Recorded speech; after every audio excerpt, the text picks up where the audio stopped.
ही इस बेहद जरूरी बहस में डिबेट में आप सभी का बहुत बहुत स्वागत है। मेरा नाम सौरभ द्विवेदी है। मैं इंडिया टुडे हिंदी मैगजीन का और लल्लन टॉप का संपादक हूं और आज की इस बहस का मॉडरेटर भी। इससे पहले कि ये बहस जिसका शीर्षक जिसका टॉपिक है डज गॉड एग्जिस्ट, ये शुरू हो दो विद्वानों के बीच जिनके नाम हैं श्री जावेद अख्तर और श्री मुफ्ती शमाइल नदवी जी, मैं कुछ बुनियादी चीजें आप लोगों को बता दूं ताकि ये बहस व्यवस्थित ढंग से चले, वैसे नहीं जैसी बहसों को देखने के हम इन दिनों आदी हो गए हैं। पढ़ी लिखी अकादमिक बहस। इस बहस का प्रारूप कैसा होगा, इसका स्ट्रक्चर कैसा होगा, पहले मैं आपको यह बता देता हूं। सबसे पहले नौजवान विद्वान मुफ्ती शमाइल नदवी जी 10 मिनट अपनी दलीलें आप लोगों के सामने रखेंगे। उसके बाद जावेद अख्तर साहब 10 मिनट अपनी बात रखेंगे। उसके बाद जिसको हम अंग्रेजी में रिबटल कहते हैं, एक जवाबी दौर रहेगा कि आपने जो कहा मैं उससे मुतमईन हूं कि नहीं हूं और हमने जो कहा। इसके बाद बहस का राउंड 2 शुरू होगा। दोनों विद्वानों को फिर से 7-7 मिनट का वक्त मिलेगा और इसके बाद रिबटल राउंड 2 होगा 5-5 मिनट का। इसके बाद एक दूसरे से सवाल जवाब होंगे। इसके लिए हमने लगभग 16 मिनट का वक्त तय किया है। अब ये सवालों की प्रकृति पर निर्भर करता है कि कितने सवाल होंगे, इसीलिए हमने वक्त की पाबंदी रखी है। और इसके बाद आखिरी में 5-5 मिनट का वक्त दोनों विद्वानों को एक बार फिर से दिया जाएगा अपने क्लोजिंग आर्ग्यूमेंट के लिए। और उसके बाद जो इस बहस के लिए सबसे जरूरी चीज है कि आप और हम और इंटरनेट पर देख रहे लाखों करोड़ों लोग, उनके सवाल जवाब होंगे। तो आप लोग जो यहां मौजूद हैं, आपके हम कुछ सवाल लेने की कोशिश करेंगे। 30 मिनट का वक्त हमने उसके लिए तय कर रखा है। इस तरह से ये 2 घंटे की बहस पूरी होगी। 2-3 बुनियादी बातें हैं जिनका हमें ध्यान रखना है। किसी भी किस्म की नारेबाजी में हमें शरीक नहीं होना है। ये हल्ला गुल्ला नहीं है, क्योंकि पूरी दुनिया देख रही है, तो एक नजीर कायम करनी है, एक उदाहरण लोगों के सामने रखना है कि पढ़े लिखे लोग इत्तेफाकी और ना इत्तेफाकी रखते हुए भी, एक दूसरे से सहमति और असहमति रखते हुए भी बात कह सकते हैं। यहां पर मेरे जेएनयू के प्रोफेसर बैठे हैं, पुरुषोत्तम अग्रवाल जी, जिन्होंने हमें क्लास में सिखाया है कि सहमति का साहस और असहमति का विवेक, और इसका ठीक उलट भी, ये बड़ा जरूरी है। दूसरी बात, ये किसी एक धर्म के बारे में बहस नहीं है, ये बात सबको स्पष्ट होनी चाहिए। किसी धर्म को महान बताने या किसी धर्म को कमतर बताने की ये बहस नहीं है। तो यदि कोई इस उम्मीद से देख रहा है या यहां आया है, तो मैं आपको आश्वस्त करना चाहता हूं कि आपको नाउम्मीदी हाथ लगेगी। इस बहस में बहुत ज्यादा धार्मिक प्रतीकों के इस्तेमाल को लेकर भी ये दोनों लोग जो अभी आपको गंभीर दिख रहे हैं, भले लोग हैं, कल शाम को चाय पर मिले थे, बहुत हंसी मजाक भी इनके बीच हुआ था और गलबैयां डालते हुए एक तस्वीर भी हुई थी। ये इस बात का प्रमाण है कि इंटरनेट पर जो हल्ला मचा हुआ है उसके मुकाबले ये दोनों लोग बहुत ही अच्छे शांत ढंग से बहस के लिए राजी हो गए हैं। ट्विटर की बातें ट्विटर तक सीमित, एलन मस्क आजकल उसको एक्स कहते हैं।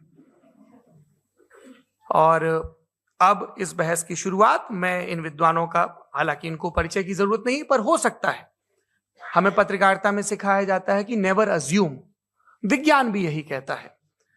मुफ्ती शमाइल नदवी साहब इस्लामिक विद्वान, शिक्षाविद हैं, कोलकाता के वाहियान फाउंडेशन के संस्थापक हैं, लखनऊ की प्रतिष्ठित दारुल उलूम नदवतुल उलमा से ग्रेजुएशन किया है, सोशल मीडिया और सार्वजनिक मंचों पर अध्यापन और बौद्धिक कामों में सक्रिय हैं और इस समय इंटरनेशनल इस्लामिक यूनिवर्सिटी मलेशिया से पीएचडी कर रहे हैं। अच्छी बात यह है कि पढ़ाई के साथ साथ ट्रैवल ब्लॉग भी बनाते हैं। पेट्रोनस टावर के सामने का ब्लॉग हमने देखा। हमारे साथ जावेद अख्तर साहब हैं। जावेद अख्तर साहब कवि हैं, शायर हैं, गद्य भी लिखते हैं, फिल्मों के लिए संवाद लिखे हैं, गीत लिखे हैं। इससे इतर ये वैज्ञानिक सोच को लेकर या अपने डिक्लेयर्ड एथिज्म को लेकर भी मुखर रहते हैं और अपने तहीं रैशनैलिटी की बात करते हैं। देवियों और सज्जनों, डज गॉड एग्जिस्ट, इस सवाल का जवाब सब अपने अपने तहीं खोजने की कोशिश कर रहे हैं। कोई इसको गॉड डैम पार्टिकल की खोज बताता है, कोई गॉड पार्टिकल की खोज बताता है, कोई हिग्स बोसान की खोज बताता है, कोई ये सवाल जवाब तलाशने की कोशिश करता है कि मास एग्जिस्टेंस में आखिर आया कैसे, हुआ क्या था, सृष्टि के पहले, समय के पहले क्या था। और कोई ये कहता है कि ये सारी खोजें जिस मस्तिष्क में हो रही हैं प्रकृति के क्रम में, वो कैसे विकसित हुआ। मैं उम्मीद करता हूं कि हम आज इन बुनियादी सवालों के कुछ जवाब हासिल करने में कामयाब हों। मैं सबसे पहले मंच पर आमंत्रित कर रहा हूं मुफ्ती शमाइल नदवी साहब को। आइए सर जी।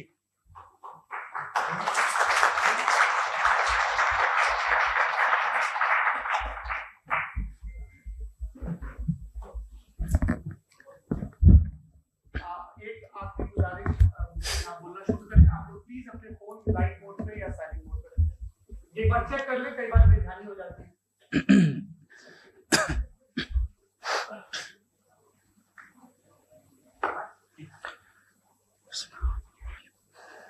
तमाम तारीफें उस क्रिएटर के लिए जिसने इस यूनिवर्स को एक मकसद के तहत पैदा किया है।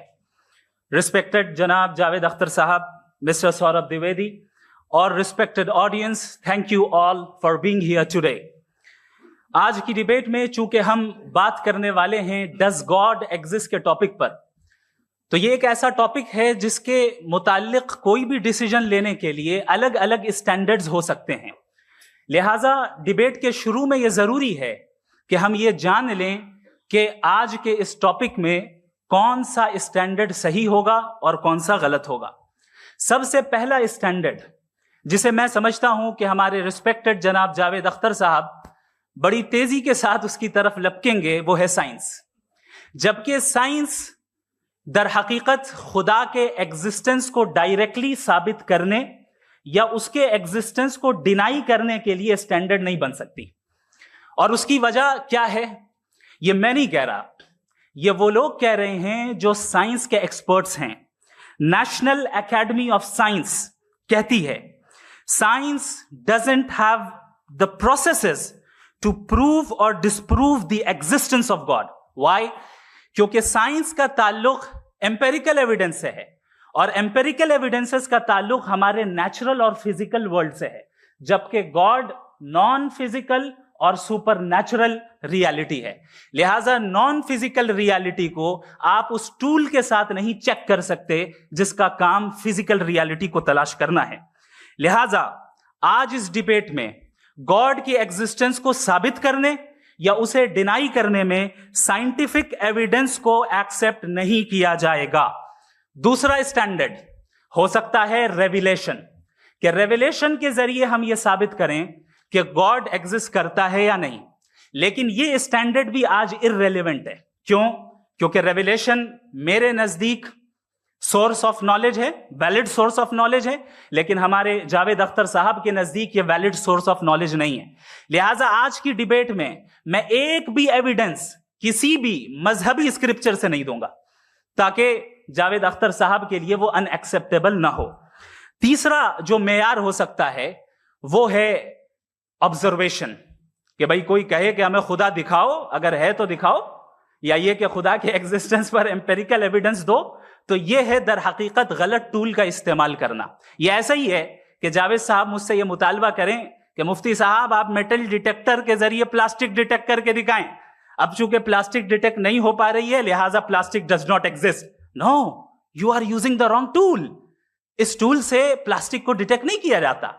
लिहाजा मैं समझता हूं कि गॉड के एग्जिस्टेंस पर एम्पेरिकल एविडेंस का मुतालबा करना एक बचकाना मुतालबा है और हमारे रिस्पेक्टेड जनाब जावेद अख्तर साहब इस स्टेज से अब बहुत आगे निकल चुके हैं। अब बचता है एक ही स्टैंडर्ड और वो स्टैंडर्ड है अक्ल, लॉजिक, रीजनिंग। और यही वो स्टैंडर्ड है जिसके तहत गॉड की एग्जिस्टेंस को साबित किया जाएगा या गॉड की एग्जिस्टेंस को डिनाई किया जाएगा।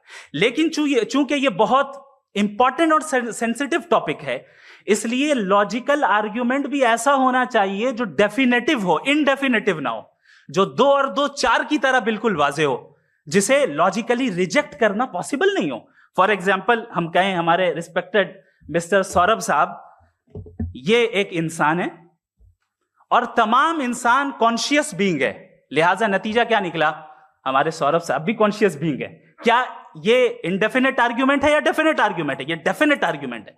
ये 2 और 2 की तरह वाजे है, इसमें किसी तरह जो है लॉजिकली इसको रिजेक्ट नहीं किया जा सकता। तो अगर आज हमारे जावेद अख्तर साहब ऐसी कोई अकली दलील और लॉजिकल एविडेंस दें खुदा के ना होने पर जो डेफिनेट भी हो, तो मैं ये ऐलान करता हूं कि यकीनन मैं उस एविडेंस को कबूल करूंगा और उस पर गौर करूंगा।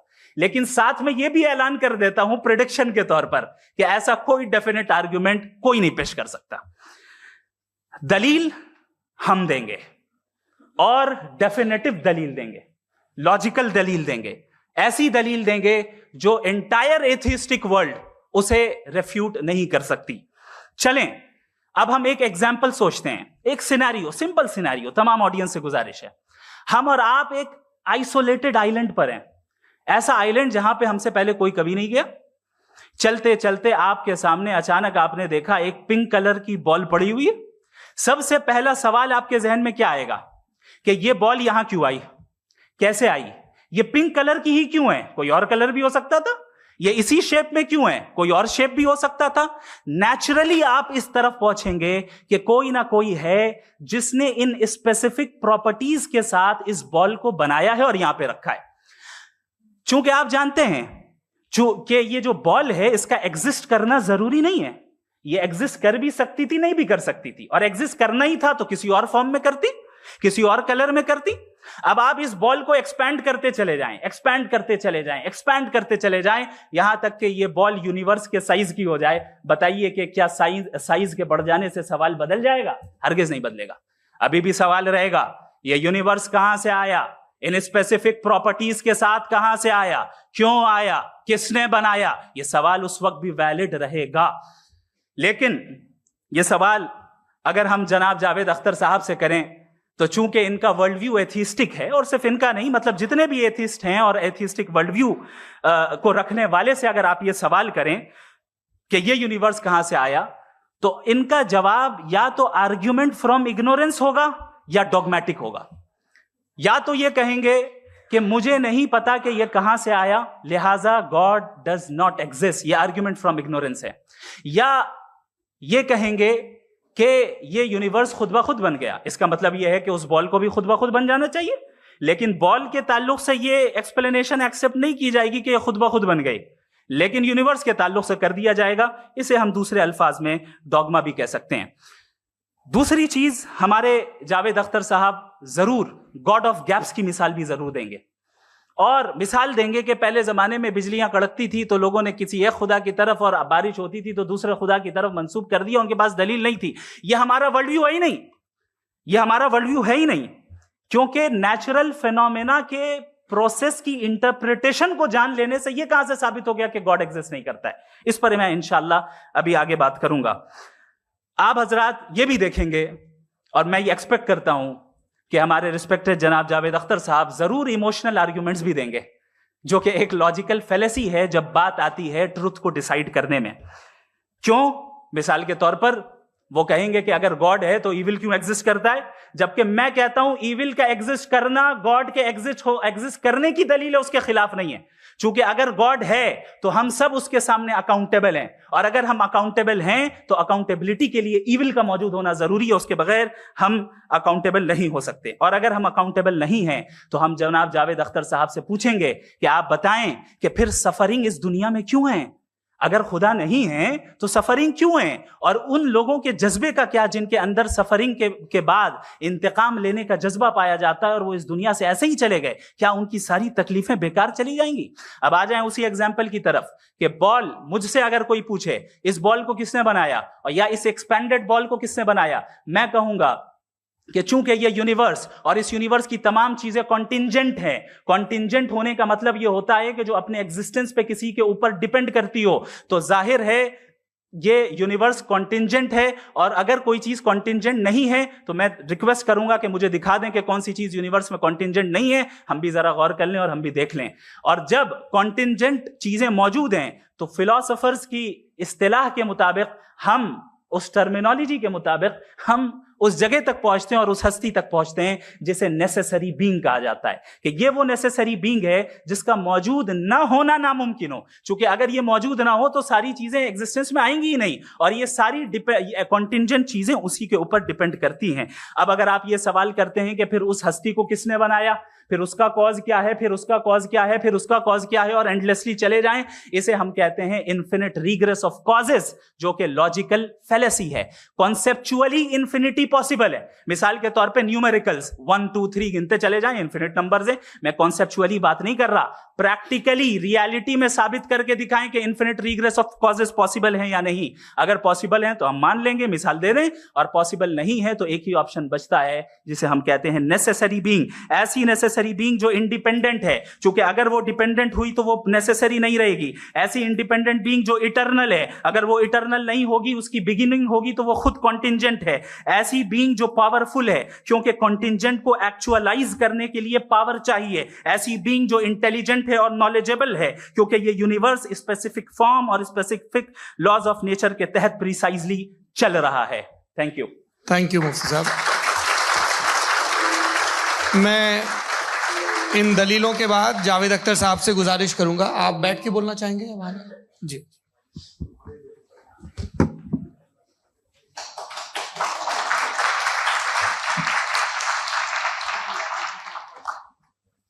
पहले तो मैं मुफ्ती साहब को एक अच्छी खबर देना चाहूँगा कि मेरी नॉलेज साइंस के बारे में बड़ी मामूली है, तो आप फिक्र ना करें उसकी, लेकिन कुछ कॉमन सेंस है मुझ में। देखिए, ये खुदा का तस्वुर कोई नया तस्वुर नहीं है, ये सदियों से रहा है।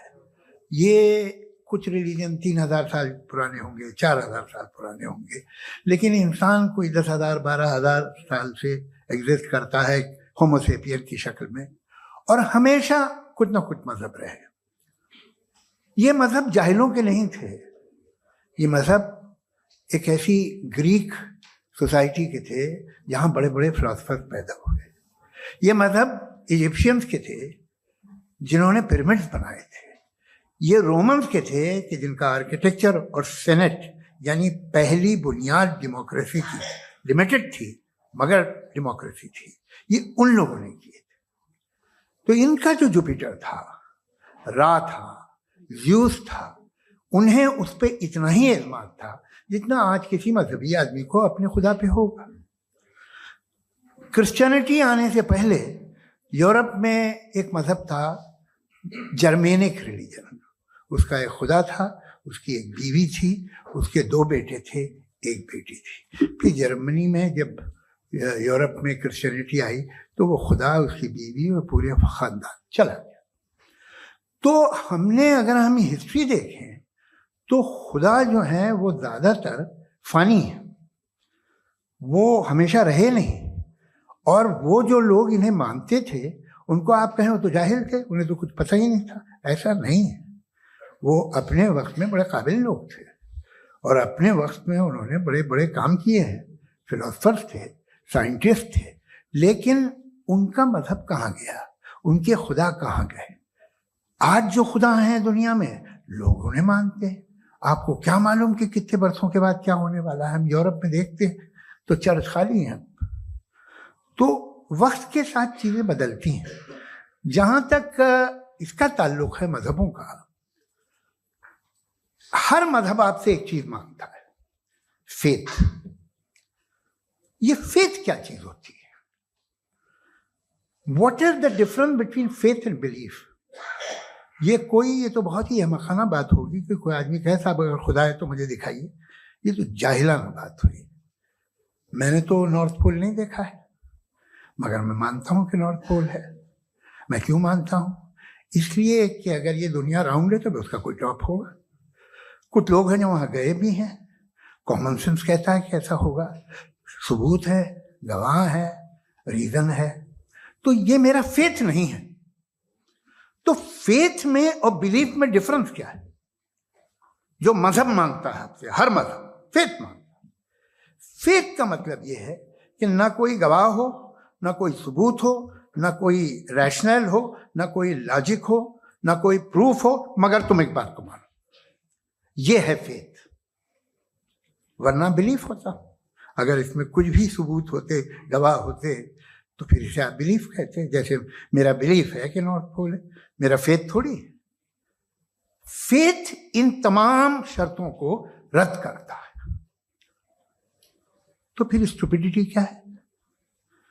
अगर मैं एक बात ऐसी मानूं जिसकी ना कोई लॉजिक है, ना कोई रैशनल है, ना कोई प्रूफ है, ना कोई गवाह है, ना कोई सबूत है, और मैं उसे मानूं, तो ये स्टुपिडिटी हुई। इसे ही भाई कल को मैं यकीन कर लूं कि एलॉन मस्क जो है मेरा भाई है, तो मुझे इंतहाई खुशी होगी, सुकून भी बहुत मिलेगा मुझे। लेकिन और कहे भाई क्यों मानते हो, क्या सबूत है भाई, वो तो अमेरिकन है और तुम तो इंडियन हो, वो तो नस्ल अलग है, तुम्हें कभी मिले भी नहीं। साहब देखिए मेरा फेथ है, इस पे बात न किया। फेथ का मतलब ही यह है कि आप प्रूव नहीं कर सकते। अगर आप प्रूव कर सकते हो तो फेथ की जरूरत ही नहीं, फिर तो आप बात करेंगे, आप कितनी बहस कर लीजिए। अल्टीमेटली दुनिया का हर मजहब फेथ पे टिका है, और फेथ का मतलब है एक ऐसा यकीन जिसका कोई सबूत, कोई गवाह, कोई रैशनल नहीं। अब आप ये कहें, क्या आप ये क्यों कह रहे हैं कि साहब ये कायनात किसने बनाई? कमाल ये है कि आपने बताया कि एक आइलैंड पे गए और एक बॉल देखी। आपने ये नहीं कहा कि आइलैंड किसने बनाया, आपको सिर्फ बॉल पे हैरत हुई। हमने आइलैंड पे हमने हैरत नहीं की, होते हैं आइलैंड। इसी तरह ये आइलैंड है, सितारे, ये गैलेक्सीज, ये सब आइलैंड हैं, खला में। हम उन्हें टेकन फॉर ग्रांटेड लेते हैं, हम पूछते नहीं किसने बनाए। आपने जजीरे के बारे में भी नहीं पूछा है। मेरी पैदाइश कैसे हुई? क्या मैं प्लान पैदा हुआ था? I was plan to be born, या एक लकी स्पर्म था जो किसी एग से चिपक गया?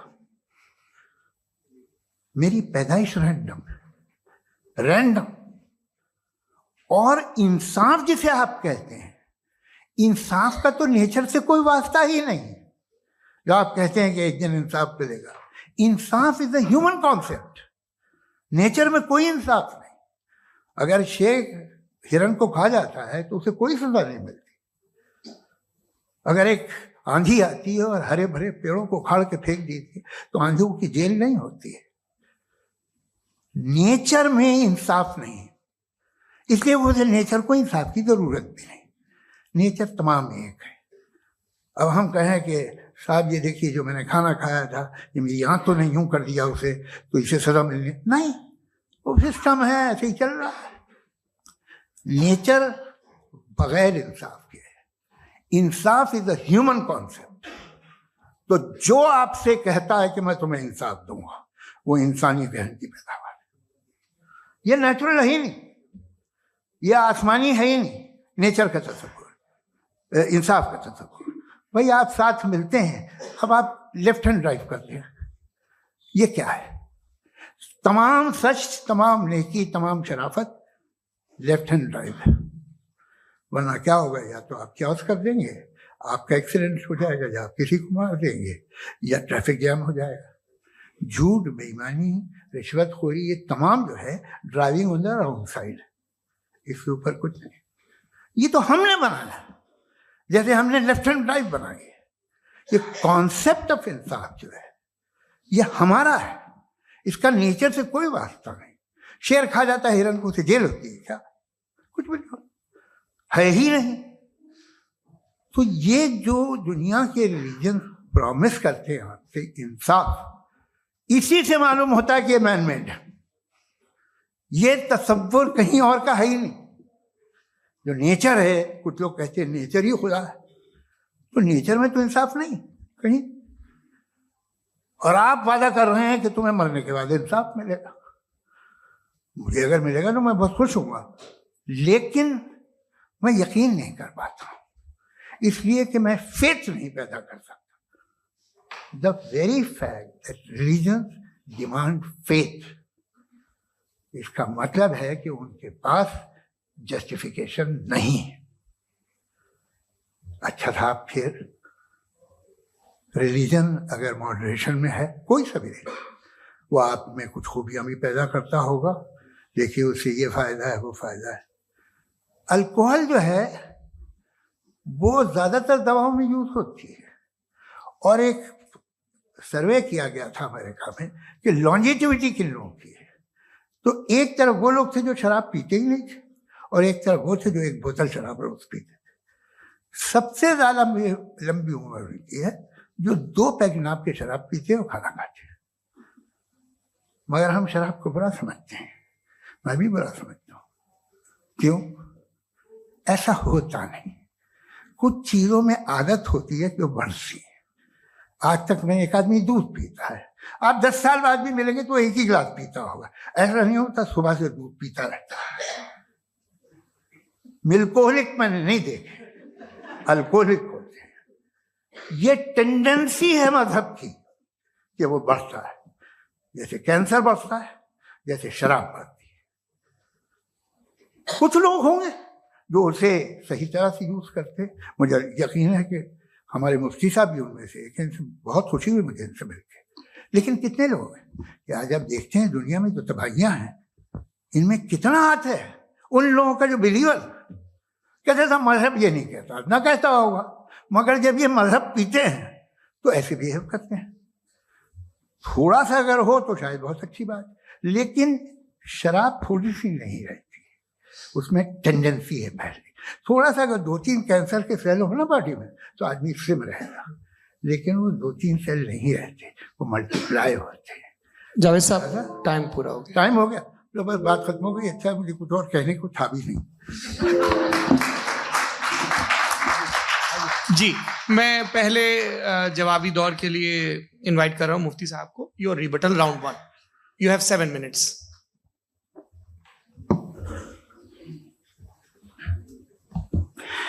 Thank you very much Javed साहब। आपकी बात को सुनकर बड़े महजूज हुए हम लोग। महजूज, do you understand? We enjoyed. Okay, अब थोड़ा सा लॉजिकली उसको हम लोग देखते हैं। दरअसल हम लोगों ने कल गुजारिश की थी मुफ्ती साहब से भी, जावेद साहब से भी, कि हिंदुस्तानी जबान आम फहम सबको समझ में आ जाए और जहां कहीं आप मुश्किल शब्द इस्तेमाल करें वहां बताते भी चलें। Thank you. तो सबसे पहले हमारे रिस्पेक्टेड जावेद साहब ने हवाला दिया कि खुदा फानी है। कितने मजहब आगे चले गए, किसी ने जुपिटर को खुदा माना, किसी ने किसी को माना। मैं कहता हूं जिसने कॉन्टिंजेंट चीज को खुदा माना, गलत माना, वो खुदा ही नहीं, वो खुदा ही नहीं है। हम तो नेसेसरी बीन को साबित करने बैठे हैं, वो नेसेसरी कॉज जो इटरनल है, जो अबदी भी है और अजली भी है। हम किसी और को साबित करने नहीं बैठे। दूसरी चीज उन्होंने कहा कि फेथ एंड बिलीफ, ये एक ऐसी डेफिनेशन है फेथ की जो इन्होंने पहली मर्तबा पेश की है, या माफ कीजिएगा, इन्होंने पहली मर्तबा पेश नहीं की है, रिचर्ड डॉकिंस ने पहली मर्तबा पेश की है। मुझे मालूम है ये सोर्स कहां से है। एपिस्टेमोलॉजिकली फेथ और बिलीफ का फर्क आप इस तरह नहीं कर सकते सर।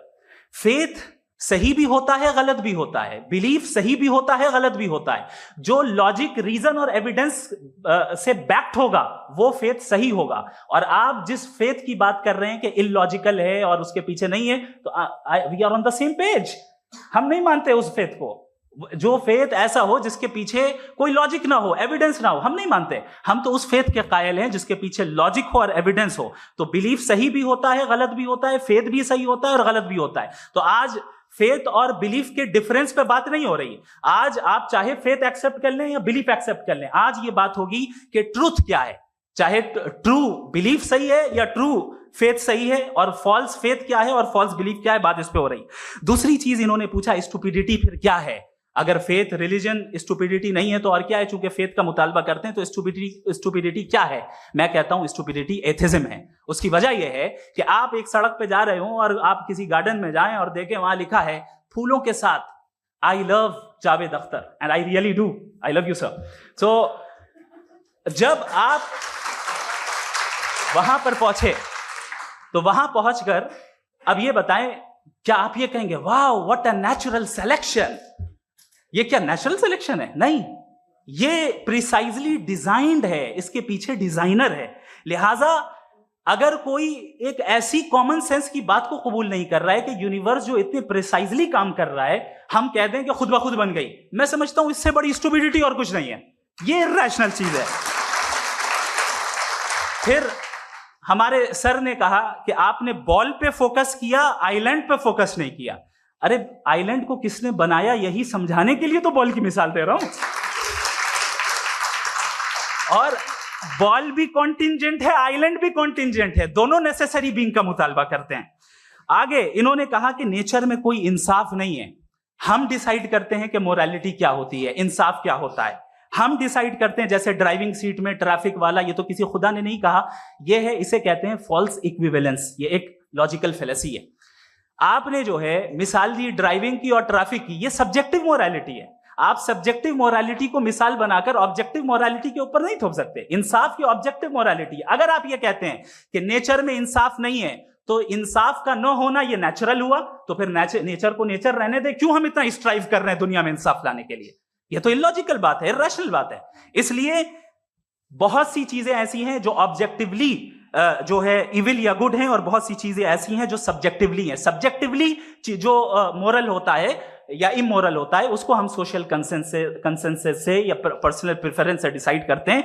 लेकिन जो ऑब्जेक्टिव मोरालिटी है, जिसमें इंसाफ आया, जो इन्होंने बार बार रिपीट किया, ये ऑब्जेक्टिव है, सब्जेक्टिव नहीं है। अगर आप कहते हैं ये सब्जेक्टिव है, तो मेरा सवाल आपसे ये है, क्या सोशल कंसेंसस के जरिए अगर जुल्म को सही करार दे दिया जाएगा तो आप जुल्म को जस्टिफाई करेंगे? दूसरी चीज इन्होंने ये कहा कि 2 पैक शराब पी लें तो वो उतने पे नहीं रहता, बढ़ जाता है। यही मामला मजहब के साथ है। 2 पैक आप पी लें, बढ़ेगा। तो ये एक ऐसी मिसाल है, इसको कहीं भी फिट कर लें कि आप एथिज्म पे जब फिट करें, जब आप 2 पैक एथिज्म का लेंगे ना, तो वो बढ़ बढ़ के नॉर्थ कोरिया बनेगा। Thank you.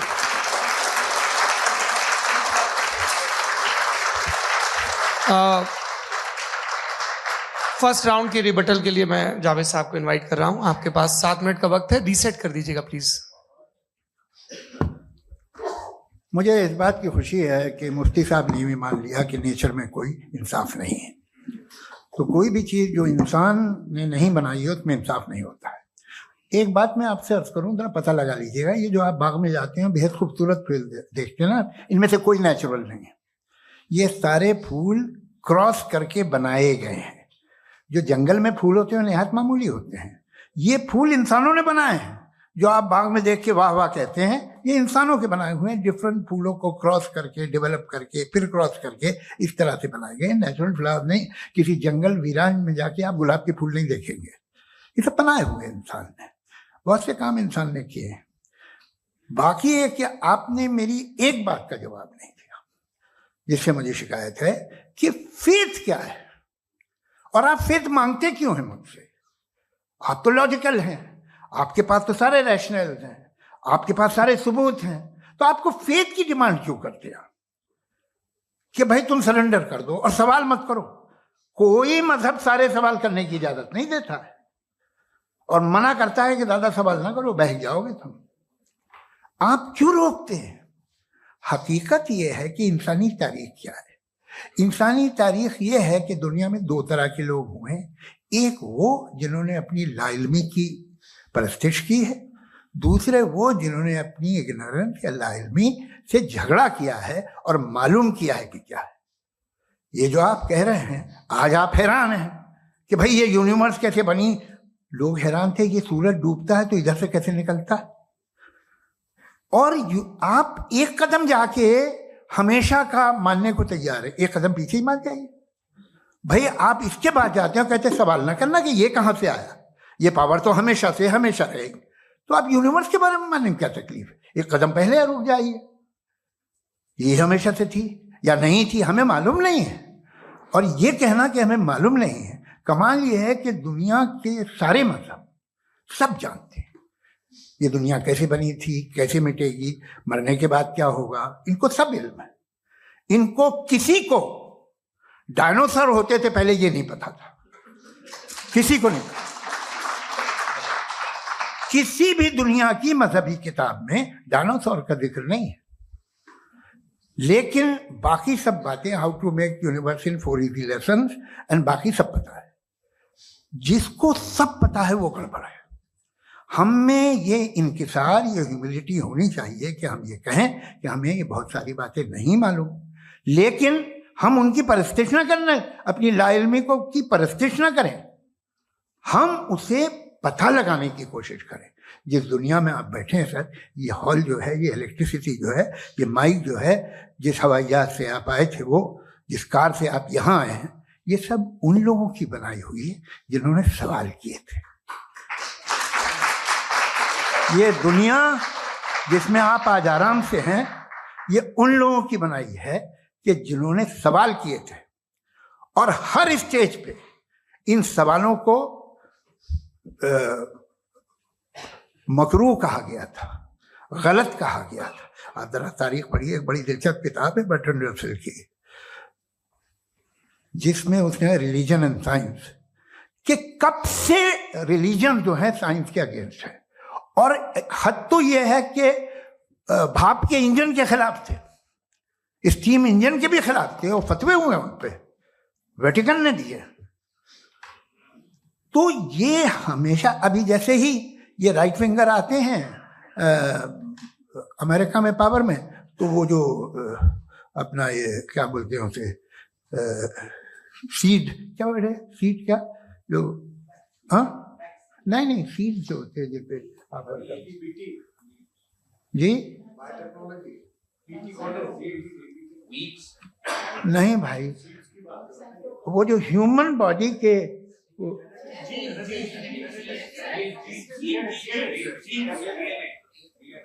उस पर रिसर्च बंद हो जाती है, रिपब्लिकन नहीं करने देते। अरे भाई इतना डर क्या है तुम्हें?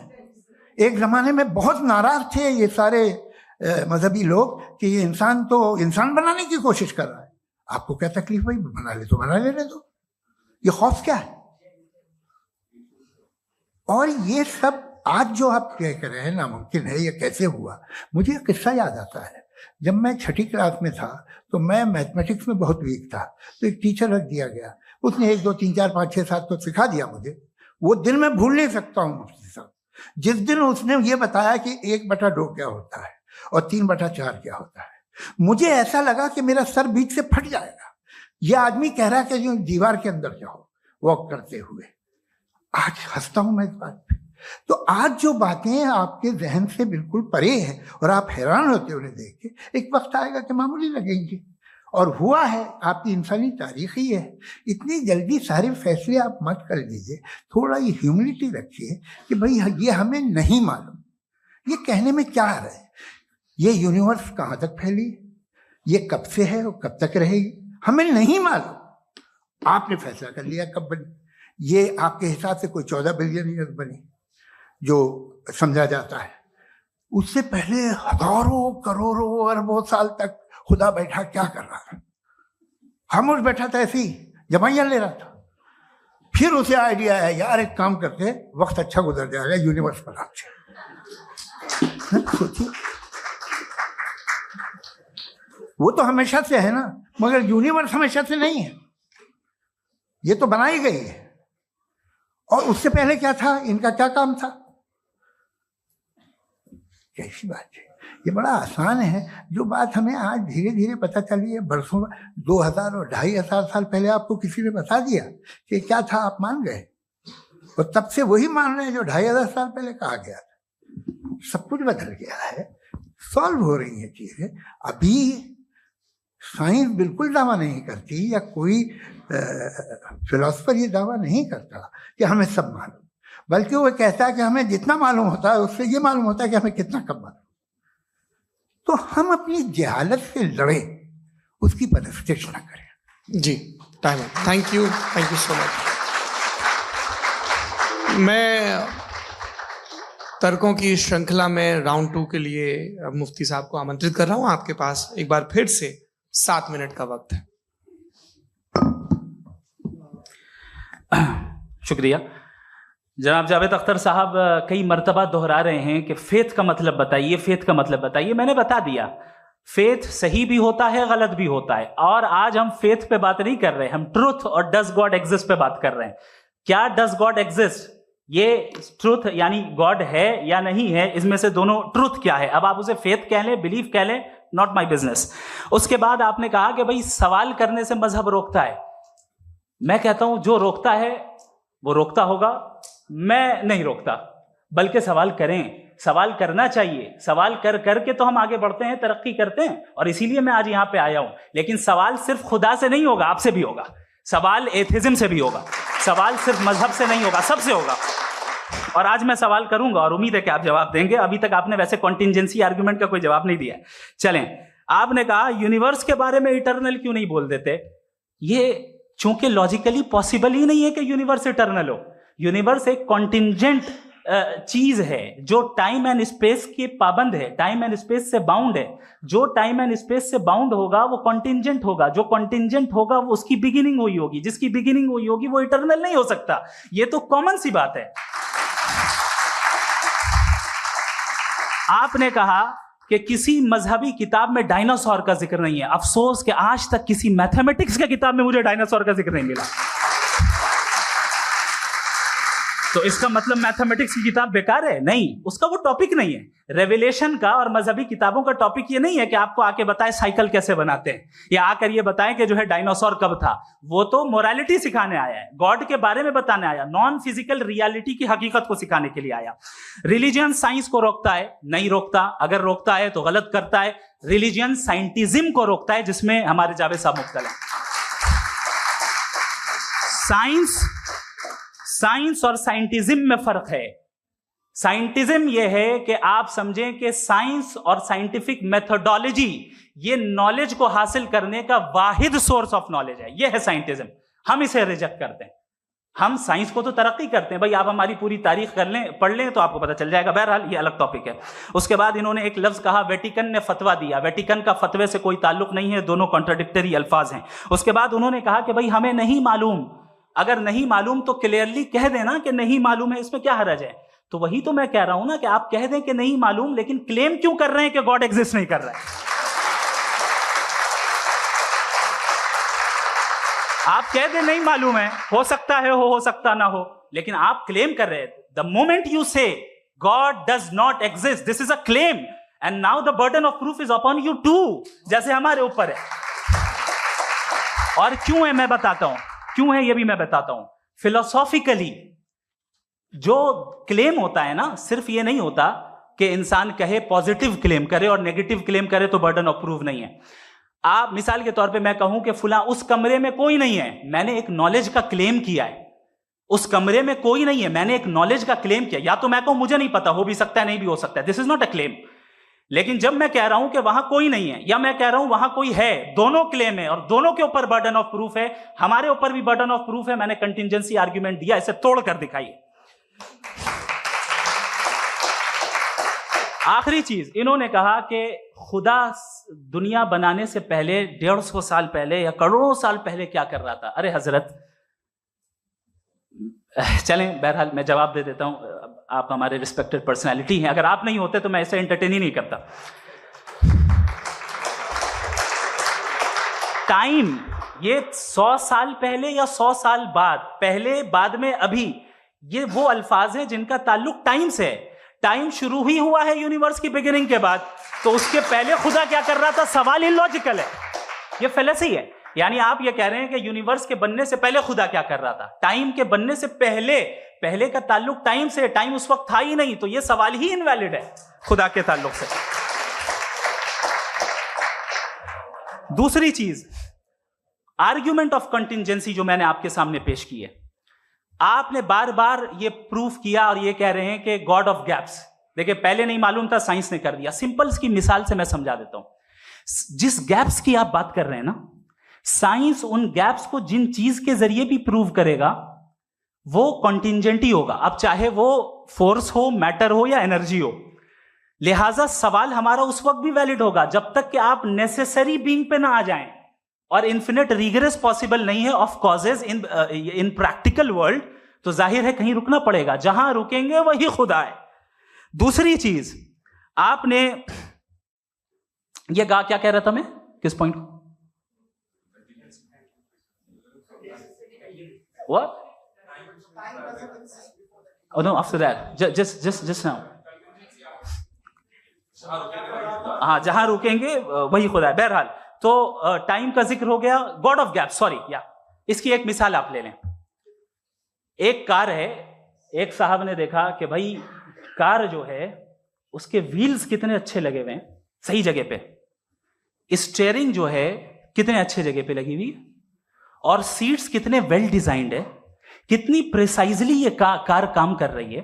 तो जरूर कोई ना कोई इसे क्रिएट किया है, किसी ने क्रिएट किया है। अब जावेद साहब आए और कहे अरे जनाब बोनेट खोलिए, इसमें इंजन है, इंजन इस कार को चला रहा है, hence prove no one has created the car. This is illogical, this is irrational. आपने इंजन के जरिए उस गैप को तो साबित किया, लेकिन क्या उससे कार की जो क्रिएशन है और उसका जो क्रिएटर है ये इम्पॉसिबल हो जाए? ऐसा पॉसिबल है? उसका सवाल खत्म हो जाए, ऐसा पॉसिबल है? नहीं।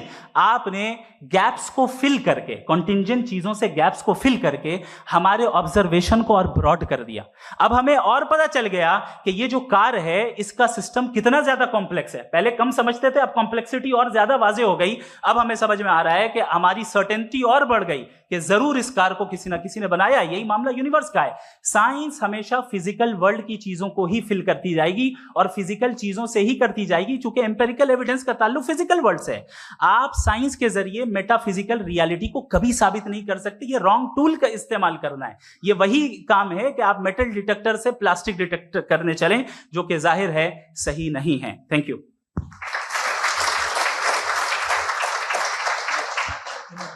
जी, ये आर्ग्यूमेंट का राउंड 2 है। हाँ। 7 मिनट है।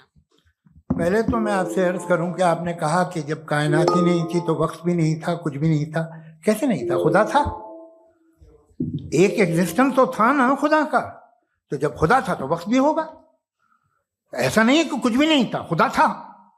अच्छा, बाकी ये कि आपने कहा साहब आप साबित कीजिए, आपके पास भी लॉजिक है या मेरे पास भी लॉजिक है। आप मेरा जिम्मेदारी नहीं है साबित करना कि खुदा है।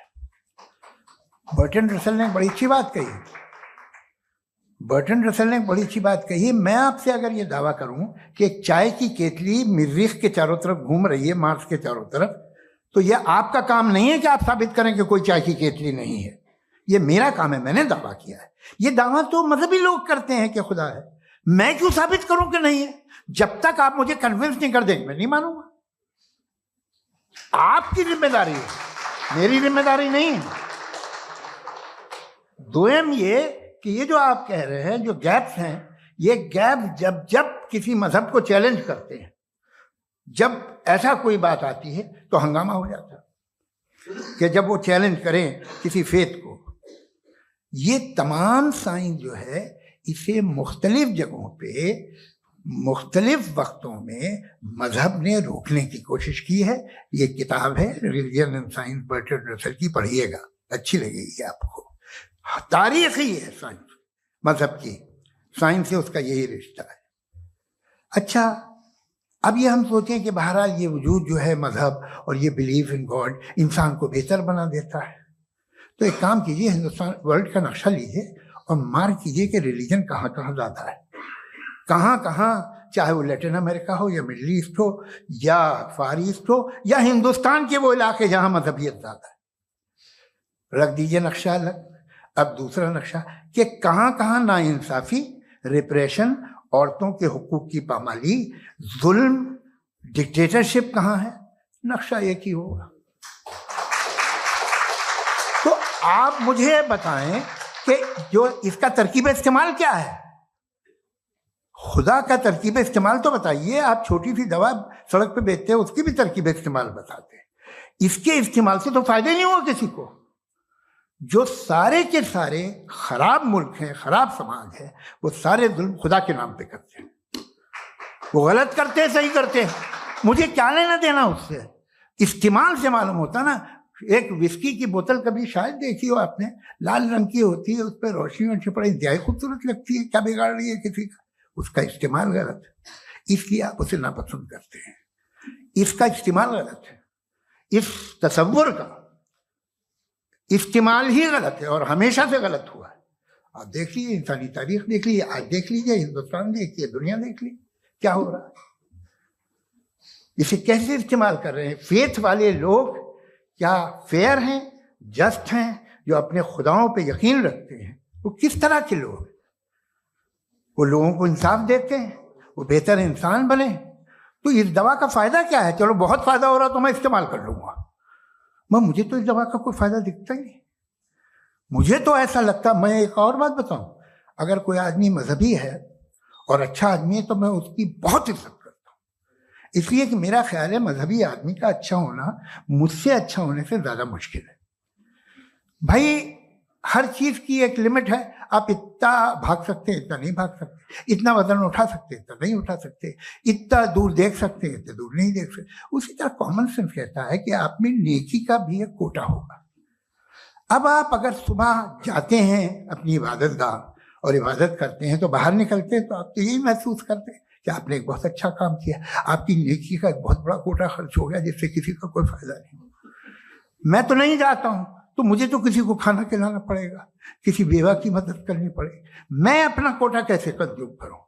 आप अपना कोटा, सारे मजहबी लोग इंतहाई यूजलेस कामों में यूज करते हैं। उसके बाद भी अगर आप में बच्ची है थोड़ी सी शराफत, तो भाई वाह क्या बात।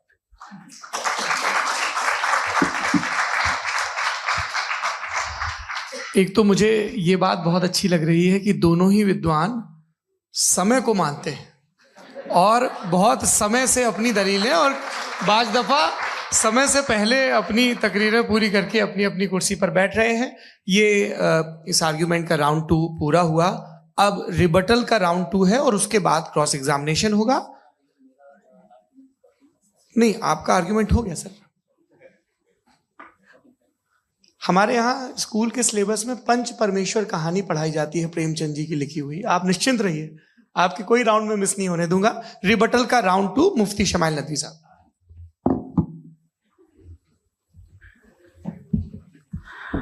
असल में जो हकीकी प्रॉब्लम है, असल प्रॉब्लम है, वो ये है कि जावेद साहब के पास कॉन्सेप्ट ऑफ गॉड क्लियर नहीं है।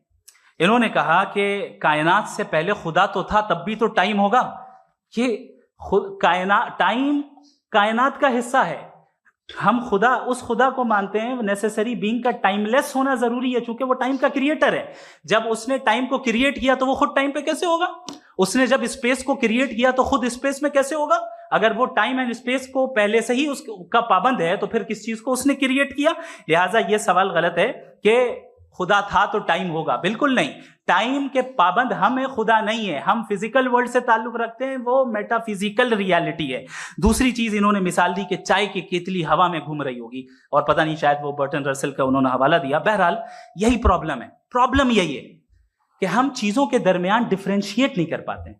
ये जो आपने मिसाल दी ये इमेजिनेशन है, और मैं जो साबित कर रहा हूं वो लॉजिकल नेसेसिटी है। आप इमेजिन करने आए तो कुछ भी करें, जुपिटर में पिंक एलिफेंट होगा, यूनिकॉर्न होगा, करें, उससे कायनात पे क्या फर्क पड़ता है? उससे आप लॉजिकल नेसेसिटी साबित नहीं कर सकते। मैं तो उस प्राइम कॉज की बात कर रहा हूं, उस नेसेसरी बीइंग की बात कर रहा हूं जिसके बगैर इस कायनात का एग्जिस्टेंस मुमकिन नहीं है। दूसरी चीज, मजहब को साइंस चैलेंज करती है वगैरह वगैरह, ये हमारा टॉपिक ही नहीं है। मैं इस पे बात करूंगा तो फिर मेरा वक्त चला जाएगा। मजहब के ऊपर चूंकि हमारी डिस्कशन नहीं है, साइंस को मजहब और बिलखुसूस मैं और हमारा वर्ल्ड व्यू कम अज कम साइंस को पीछे नहीं करता है, साइंटिज्म की मजम्मत करता है। इसकी वजाहत मैंने पहले कर दी। दूसरी चीज इन्होंने कहा वर्ल्ड का नक्शा लीजिए, वर्ल्ड मैप लीजिए, 2 अलग अलग जगह की। हजरत, मैंने ये होमवर्क किया था और मैंने मिडिल ईस्ट का एक नक्शा लिया और यूरोप का एक नक्शा लिया। ये मजहबी इलाका और ये लिबरल और एथीस्ट इलाका। मुझे पता चला कि सबसे ज्यादा रेप केसेस जो हैं वहां पर है।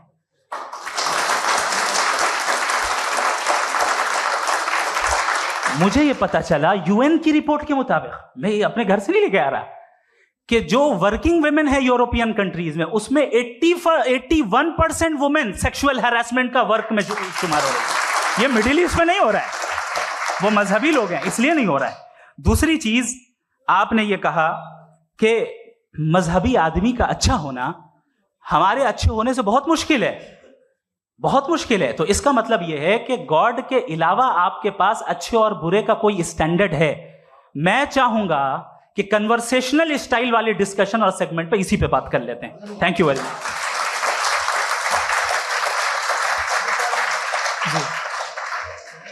ये रिबटल का राउंड 2 है। आपके पास 5 मिनट का वक्त है और इसके बाद क्रॉस एग्जामिनेशन शुरू करेंगे। आप चाहें तो जो इन्होंने सवाल पूछे उनके जवाब आप रिबटल में भी दे सकते हैं। जी जी, देखिए, पहले तो ये बात कि ये मिसाल गलत नहीं है, गलत है। इन्होंने पहले ही हमको डिसार्म कर दिया। कह लिया अकल से मामला सॉल्व नहीं हो सकता, लॉजिक से आप पहुंच नहीं सकते। ये एक मेटाफिजिकल चीज़ है। मेटाफिजिकल अजीब सा लफ्ज़ है, ठीक से किसी को माने नहीं मालूम इसके, तो ऐसा लगता है कुछ बड़ी चीज़ है। अरे भाई क्या होता है मेटाफिजिकल, बताओ, खड़ी हो। ये एक लफ्ज है जो कहीं भी इस्तेमाल हो जाता है। जब आप एक बात कर रहे हैं और आप मुझसे बहस कर रहे हैं तो मुझे मेटाफिजिकल मत बताइए, आप लॉजिकली मुझे प्रूफ किए। और अगर लॉजिकली आप नहीं बात करते साहब ये मेटाफिजिकल है, तो फिर हम आप बात क्या कर रहे हैं? मेरा आपका किस जबान में कॉन्वर्सेशन होगा? और ये कहना कि वक्त पहले नहीं था, तो फिर क्यों कहते हैं ये हमेशा से और हमेशा रहेगा? हमेशा वक्त है, तो आप कैसे कहते हैं वो हमेशा से है और हमेशा रहेगा? हमेशा का मतलब है कोई वक्त, अगर वक्त ही नहीं है तो हमेशा कैसे? बाहर वो रहेगा। अब मैं ये देखता हूं, आपने कहा ना कि वहां रेप ज्यादा होते हैं, तो हम एक बात देखते हैं कि ये दुनिया जिसपे वो कादर मुतलक है, जिसकी मर्जी के बगैर पत्ता भी नहीं हिलता, ओमनीपोटेंट है, ये दुनिया चल कैसे रही है? और इस दुनिया का हाल क्या है? 45,000 बच्चे जो 10 साल की उम्र से कम थे वो गाजा में मरे। भूख से काला हांडी में बच्चे मरते हैं और डिप्थेरिया से मरते हैं।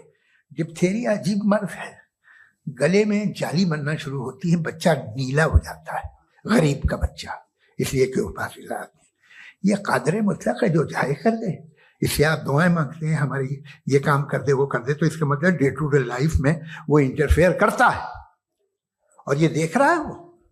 अगर वो वाकई भी है फॉर डिस्कशन सेक, तो मैं जब दुनिया देखता हूं तो मेरे दिल में उसके लिए कोई इज्जत नहीं पैदा होती। ये क्या कर रहे हो तुम पूरे ऑल पावरफुल हो, ओमनीपोटेंट हो, ओमनी प्रेजेंट हो। तुम तो वहां गाजा में रहे होगे ना, तुम हर जगह हो। तुम देख रहे थे कि बच्चे की कैसे धज्जियां उड़ रही, तुम देख रहे थे और तुम चाहते हो मैं तुम्हारी परस्तिश करूंगा, तुम हो भी। अरे यार, इससे अच्छे तो हमारे चीफ प्राइम मिनिस्टर हैं, कुछ तो ख्याल करते हैं। कमाल है, आप किसकी इबादत कर रहे हैं? अगर वो है भी, ये दुनिया नाइंसाफी से, जुल्म से, जबर से, तशद्दुद से भरी हुई। और आप ये मत कहिएगा कि वो देख रहा है और वो बताएगा एक दिन। अगर वो देख रहा है और इंटरफेयर नहीं करता तो आप दुआ क्यों मांगते? आप कहते हैं मेरा ये काम करा दे, इसके मतलब है वो दखल दे सकता है, वो आपको नौकरी दिलवा सकता है, भले दूसरे आदमी को न मिले, मगर आपका काम कर देगा चूंकि आपने दुआ मांगी है।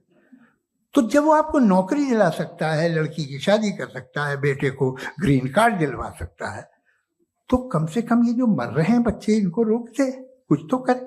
मुझे तो दुनिया में, इस दुनिया का कोई मालिक है, इसका ओमनीपोटेंट कोई रूलर है, और ये दुनिया ऐसी चल रही है।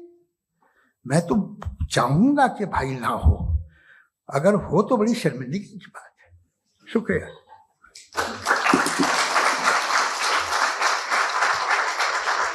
देवियों और सज्जनों, इस बहस के 2 राउंड और 2 रिबटल पूरे हो चुके हैं। अब सबसे जरूरी और सबसे मुश्किल राउंड शुरू हो रहा है, क्रॉस एग्जामिनेशन का। अब इन विद्वानों की सज्जनता की एक परख भी होगी और वक्त हमने 16 मिनट का तय किया है। पहला सवाल आप पूछना चाहेंगे? जी बिल्कुल। पहले बोले भी आप माइक ले लीजिएगा हाथ में, ये नीचे से ऑन जी। मैं बोलता हूँ, ये डायस हटा सकते हैं क्या हम थोड़ा क्विकली? डायस पीछे कर दीजिए बस थोड़ा सा, है ताकि ये जो दाएं बाएं लोग बैठे हैं इसे हटा ही दीजिए, वरना वहां तो जाने वाले नहीं। आराम से आराम से दोनों तरफ से हटा दीजिए।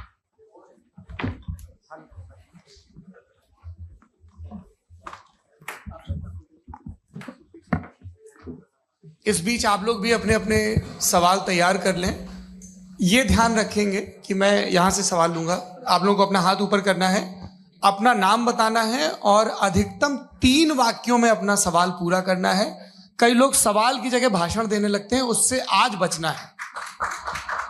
जी मुफ्ती साहब, पहला सवाल आपका, 16 मिनट है, हम दोनों लोगों के सवाल लेंगे। जी जी बहुत शुक्रिया। आपकी जो अभी बात हुई बहुत अहम थी, मैं इसको चाहूँगा कि आगे डिस्कस करूँ, लेकिन चूंकि अभी ये वो सेगमेंट है क्रॉस एग्जामिनेशन, तो सबसे पहला सवाल आपसे ये है कि जो मैं इतनी देर से कॉन्टिंजेंसी आर्ग्यूमेंट आपको बता रहा था, ये अकल से ही बता रहा था हजरत, आप ये बताएं कि आप इन्फिनिट रिग्रेस ऑफ कॉजेस को पॉसिबल मानते हैं या नेसेसरी बीइंग के एग्जिस्टेंस को सही समझते हैं, क्योंकि दो ही ऑप्शन हो सकता है, आप ये बताएं। देखिए, आपको मैं ईमानदारी से बात करूं, एक तो मैं कॉन्टिजेंसी वर्ड ठीक से समझता हूं, और इस वक्त भी जो आपने अंग्रेजी के अल्फाज इस्तेमाल किए वो जरा थोड़े से मुझे डिफिकल्ट और कॉम्प्लिकेटेड लगे, तो आप जरा सिंपल जबान में सवाल कर सकते हैं। बिल्कुल कर सकता हूं जी। यूनिवर्स की हर चीज कॉन्टिंजेंट होने का मतलब यह है कि वो अपने एग्जिस्टेंस में किसी के ऊपर डिपेंडेंट है। जो भी चीज डिपेंडेंट होगी वो चीज इंडिपेंडेंट नहीं हो सकती, तो उसका कोई ना कोई कॉज होगा। तो अब आप क्या समझते हैं कि ये इन्फिनिट रिग्रेस है, यानी कॉज पर कॉज, कॉज पर कॉज, कॉज पर कॉज, और कभी कोई यानी ये एंडलेसली चलता रहा? क्योंकि अगर ऐसा होगा तो हम तो एग्जिस्टेंस में आते ही नहीं, लॉजिकली ये मुत्तफक अलैह चीज है, मुत्तफक अलैह अग्रीड अपॉन। इस पे हमने एग्री किया था कि मुश्किल शब्द आएगा तो अर्थ बताना पड़ेगा। तो इन्फिनिट रिग्रेस तो पॉसिबल नहीं है, तो कहीं ना कहीं आपको रुकना पड़ेगा ऐसे नेसेसरी बीइंग पर। नहीं, कोई जरूरत नहीं रुकने की। किसने कहा आप रुकना पड़ेगा? आप रुकते हैं खुदा पे, आप नहीं रुकते। आप कहते हैं वो हमेशा से, जब उस वक्त से है जब वक्त नहीं था। आप कहाँ रुकते हैं कि अब हुआ था वो? आप नहीं कहते। हम क्यों नहीं मान सकते कि यूनिवर्स जो है और बल्कि मल्टीवर्सेस जो है वो हमेशा से हैं, वो बनती है, बिगड़ती है। एक हमारे यहाँ एक चीज है ब्लैक होल, वो समेट लेता है वापस, फिर ब्लास्ट होता है, फिर फैल जाता है। और इसमें हमारी तो खैर कोई औकात ही नहीं है इंसान की। एक छोटे से जर्रे पे हम 50-60 साल की उम्र रखते हैं, जो करोड़ों अरबों साल की कायनात है उसमें, और पैदा भी निहायत ही बेहुदा वजह से हुए थे।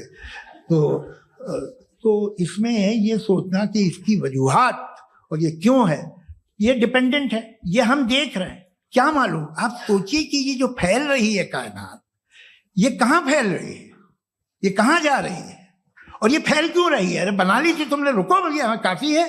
ये फैल क्यों रही है? ये और कौन सी कायनात जिसे मैं दूरबीन से देखता हूं तो 2 बिलियन लाइट ईयर पे है, उससे मेरा कोई वास्ता ही नहीं है। 2 बिलियन ईयर यानी अगर मैं 80,000 माइल्स पर सेकेंड से चलूं तो 20 करोड़ साल में वहां पहुंच जाऊंगा। इसकी जरूरत क्या थी? ये दुनिया, ये कायनात तो इंसान अशरफुल मखलूकात के लिए बनाई गई ना। तो ये सब ये टर्म समझ में नहीं आया, इसमें कोई खास समझने वाली बात थी भी नहीं। ये जो अल्टीमेट कहा यह जाता है कि ये जो पूरी यूनिवर्स है, ये जो दुनिया है, ये इंसान के लिए बनाई गई। अच्छा, ये सब इंसान के लिए। क्यों साहब, सही है ना? बिल्कुल, लेकिन इसका ये मतलब नहीं कि किसी चीज के पीछे रीजन आपको नहीं पता तो रीजन नहीं है, इसे कहते हैं नहीं, मुझे नहीं पता, लेकिन मेरी जिम्मेदारी नहीं। वो बिल्कुल सही कहा था उसने, बर्टन रसल ने। आपने उसे मजाक में टाल दिया कि भाई आप एक दावा कर रहे हैं, मैं क्यों कहूं कि ये गलत है दावा? आप प्रूफ कीजिए, मेरे पे जिम्मेदारी ही नहीं है, मैंने थोड़ी कहा है। आप प्रूफ कीजिए कि ये सही है। आप आर्ग्यूमेंट ऑफ कंटिंजेंसी का जवाब ही नहीं दे रहे हैं। सवाल पूछना चाहेंगे? आप सवाल पूछना चाहेंगे मुफ्ती साहब से? क्योंकि ये क्रॉस एग्जामिनेशन का दौर है। आप जैसे पहले बोल रहे थे फेथ को लेके कुछ, मैं ये पूछना चाहूंगा कि खुदा ने जो भी रेवल्यूशन किए हैं, एक मजहब के नहीं बहुत से मजहबों में किए हैं, अलग अलग रेवल्यूशन है। कहीं कुछ एक बातें हैं, कॉन्ट्रडिक्शन भी है आपस में, कहीं कुछ आप कर सकते हैं, कहीं कुछ नहीं कर सकते। ऐसा नहीं है कि सबकी कोड ऑफ मॉरल एक है। तो ये किस्सा क्या है? अब आप ये देखिए कि मुझे कभी कभी लगता है कि जो फुटबॉल फाइनल होता है, लाखों लोग होते हैं, फिर वो टीवी कवर कर करोड़ों लोग, अगर उसमें खुदा की एक बूमिंग आवाज आ जाती, मैं गॉड हूं, तो सारे लोग अभी सुन लेते और टीवी पे भी सुन लेते, किस्सा खत्म होता। ये इतनी राजदारी क्या है कि तुम सामने कुछ तो सबूत दे दो हमें सॉलिड। ये कह रहा साहब ये यूनिवर्स कैसे बनी, इससे मसला क्या हल होगा? मैं पूछूंगा आपसे खुदा कैसे बना? क्यों नहीं पूछूंगा कैसे बना? बल्कि वो तो कायनात से कहीं ज्यादा इंटेलिजेंट है, कायनात से कहीं ज्यादा कॉम्प्लेक्स। जी वो हमेशा से है। आप कहेंगे मैं मान लूंगा।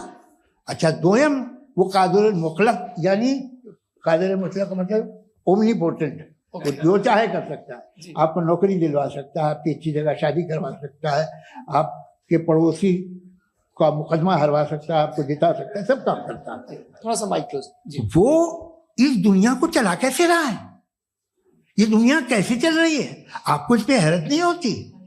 या कयामत के बाद कभी एक जस्टिस होगा, जब ये बच्चा मर चुका होगा, जिसकी धज्जियां उड़ गई बम से, इसको इंसाफ मिलेगा तब? अच्छा, अब जवाब दूं? हाँ जी, मैं वही इसीलिए आप की तरफ। सबसे पहले आपने रेवलेशन और स्क्रिप्चर्स की बात की, इस पे मैं बात कर सकता हूं लेकिन आज नहीं करूंगा चूंकि वक्त कम है, कभी और इस पे डिस्कस करेंगे। मैं तैयार हूं उस पे भी बात करने के लिए। ये अभी से राउंड 2 की भूमिका तय हो रही है। डज गॉड एग्जिस्ट राउंड 2 जी। चूंकि आज गॉड के एग्जिस्टेंस पे बात है तो मैं उसी के रिलेटेड जो है आपके सवालात को एंटरटेन भी करूंगा और मैं भी पूछूंगा। आपने कहा कि आपने साबित ही नहीं किया, जबकि आर्ग्यूमेंट ऑफ कॉन्टिंजेंसी बुनियादी आर्ग्यूमेंट है। आप मुझे कॉन्टिंजेंसी का मतलब बताइए, आपका मतलब क्या कॉन्टिंजेंसी?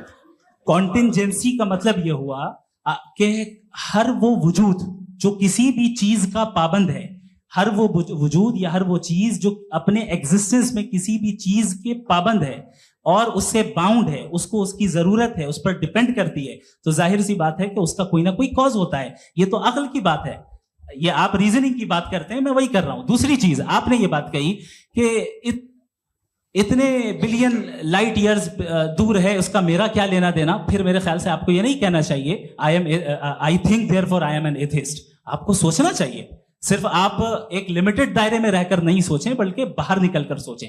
आपने तीसरा सवाल किया, आपने 2-3 सवाल एक साथ। ऐसी बातें ना कीजिए, कुछ को इतराज हो जाएगा आप पे कि आप कुछ भी सोचिए, ये इजाजत आपको है नहीं, मुझे है।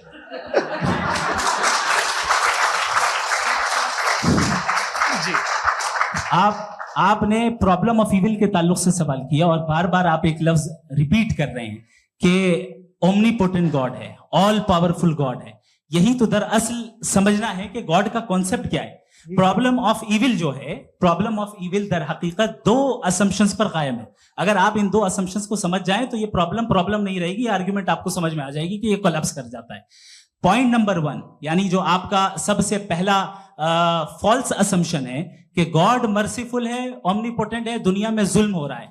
लेकिन आपको ये समझना चाहिए कि हमारे वर्ल्ड व्यू के मुताबिक गॉड सिर्फ ओमनीपोटेंट और सिर्फ मर्सीफुल नहीं है, बल्कि वो ऑल वाइज भी है और वो ऑल नोइंग भी है। उसके हर काम के पीछे हिकमत और विजडम है। ये कोई जरूरी नहीं है कि वो हिकमत और विजडम आपको समझ में आए या मुझे समझ में आए। अगर आप जो समझ रहे हैं उसके मुताबिक आप फैसला कर रहे हैं, ये लिमिटेड पर्सपेक्टिव से आर्ग्यूमेंट है। और इस चीज को हम अपनी दुनिया में, अपने लाइफ में, डेली लाइफ में इस प्रिंसिपल को एक्सेप्ट करते हैं। हम जब किसी डॉक्टर के पास जाते हैं, डॉक्टर के पास जाकर वो अगर उसने हमें कोई दवाई दी है तो हम ये तो नहीं कहते कि जब तक आपके पास जितना नॉलेज और जितना विजडम नहीं है, आपने क्यों ये दवाई दी है, तब तक हम इस चीज को एक्सेप्ट नहीं करेंगे। नहीं कहते, हम उसकी अथॉरिटी को तस्लीम करते हैं। क्यों? क्योंकि उसकी हम जानते हैं कि वो नॉलेजेबल है, वो विजडम वाला है, हमसे ज्यादा नॉलेज और हमसे ज्यादा विजडम है। बताएं सर। नहीं, डॉक्टर में और खुदा में बड़ा डिफरेंस है। डॉक्टर पढ़ा लिखा होता है, एक तो मैं उसकी बात सुनूंगा। 2 ये नहीं, कुछ जवाब तो ये भी नहीं है। सर प्लीज, आप अगर सब ऑडियंस से बोलने लगेंगे तो फिर मतलब नहीं सिविलाइज्ड बहस का। मतलब आप ये कहें कि क्योंकि आप डॉक्टर पे बिलीव करते हैं इसलिए खुदा पे बिलीव कीजिए, क्या ये मिसाल आपको समझाने के लिए आर्गुमेंट है, इस पे आपको एतराज नहीं है। तो सिंपल बात ये है कि मैं अगर ये यकीन कर लूं कि एक ओमनीपोटेंट, उसकी मसलहत है, ये जो बच्चे मर रहे हैं ये मसलहत है उसकी, मुझे नहीं चाहिए थी मसलहत। उसकी मसलहत नहीं, यही तो समझना है, मतलब एक्सपीरियंस। अच्छा, आपने अभी मेरी बात पूरी सुनी नहीं। मैंने कहा आपका पूरा आर्ग्यूमेंट 2 फॉल्स असम्पशंस पर है। एक फॉल्स असम्पशन मैंने बता दिया, दूसरा फॉल्स असम्पशन ये है कि इस दुनिया में इविल के होने का कोई गुड रीजन नहीं है, जबकि हमारे पास बाज रीजंस मौजूद हैं, हमारे पास बाज वजूहात मौजूद हैं। अगर इस दुनिया में इविल ना हो तो आप गुड को डिफाइन कैसे करेंगे? अगर जुल्म ना हो आप इंसाफ को समझेंगे कैसे? अगर तारीकी ना हो तो आप लाइट को समझेंगे कैसे? बहुत अच्छे। अभी और सुन लें, अभी और बाकी है। ये तो बात बहुत पसंद आई साहब मुझे कि जब तक रेप ना हो तब तक औरतों की इज्जत का ख्याल आपने मेरा जवाब पूरा सुना ही नहीं। जब तक के बच्चों का कत्ल ना किया जाए तब तक आपको बच्चों की मासूमियत की इज्जत। आपने पूरा जवाब सुना ही नहीं। क्या बात है, क्या आपने नुक्ता निकाला? आपने पूरा जवाब सुना ही नहीं। आप सुन लें, मेरी बात सुन लें। ये मैंने आपको एक चीज बताई। दूसरी चीज, इस दुनिया में हम आए हैं टेस्ट के लिए, हमारा टेस्ट हो रहा है और हर इंसान का अलग अलग अंदाज में टेस्ट होता है। और इस दुनिया में अगर इविल मौजूद है तो वो इविल जरिया है हमारे अंदर ह्यूमन नोबल क्वालिटीज को डेवलप करने का और अलग अलग फील्ड में प्रोग्रेस करने का। और अगर हमारे अंदर और इस दुनिया में इविल नहीं होता तो बताइए टेस्ट का मतलब क्या होता? अगर मैं अपने स्टूडेंट को एमसीक्यूज दूं और उसमें सिर्फ राइट आंसर लिख कर दे दूं और कहूं तुम्हारा टेस्ट हो गया, ये मीनिंगलेस है। इस दुनिया में अगर हम टेस्ट के लिए आए हैं तो जाहिर है गुड एंड इविल दोनों मौजूद है। बताइए। तो अगर गुड एंड इविल दोनों मौजूद है तो ये इविल भी खुदा का बनाया हुआ है? जी हाँ, खुदा का बनाया हुआ है। लेकिन अच्छा, चलो अच्छी बात। जी बिल्कुल, तो बिल्कुल खुदा ने बनाया। अभी तो ये है कि जो मेजॉरिटी है दुनिया में वो इविल है, तो ये खुदा एक्चुअली इविल के साइड पे लग रहा है मुझे। बिल्कुल भी नहीं, मैं बता मेजॉरिटी में तो वो है।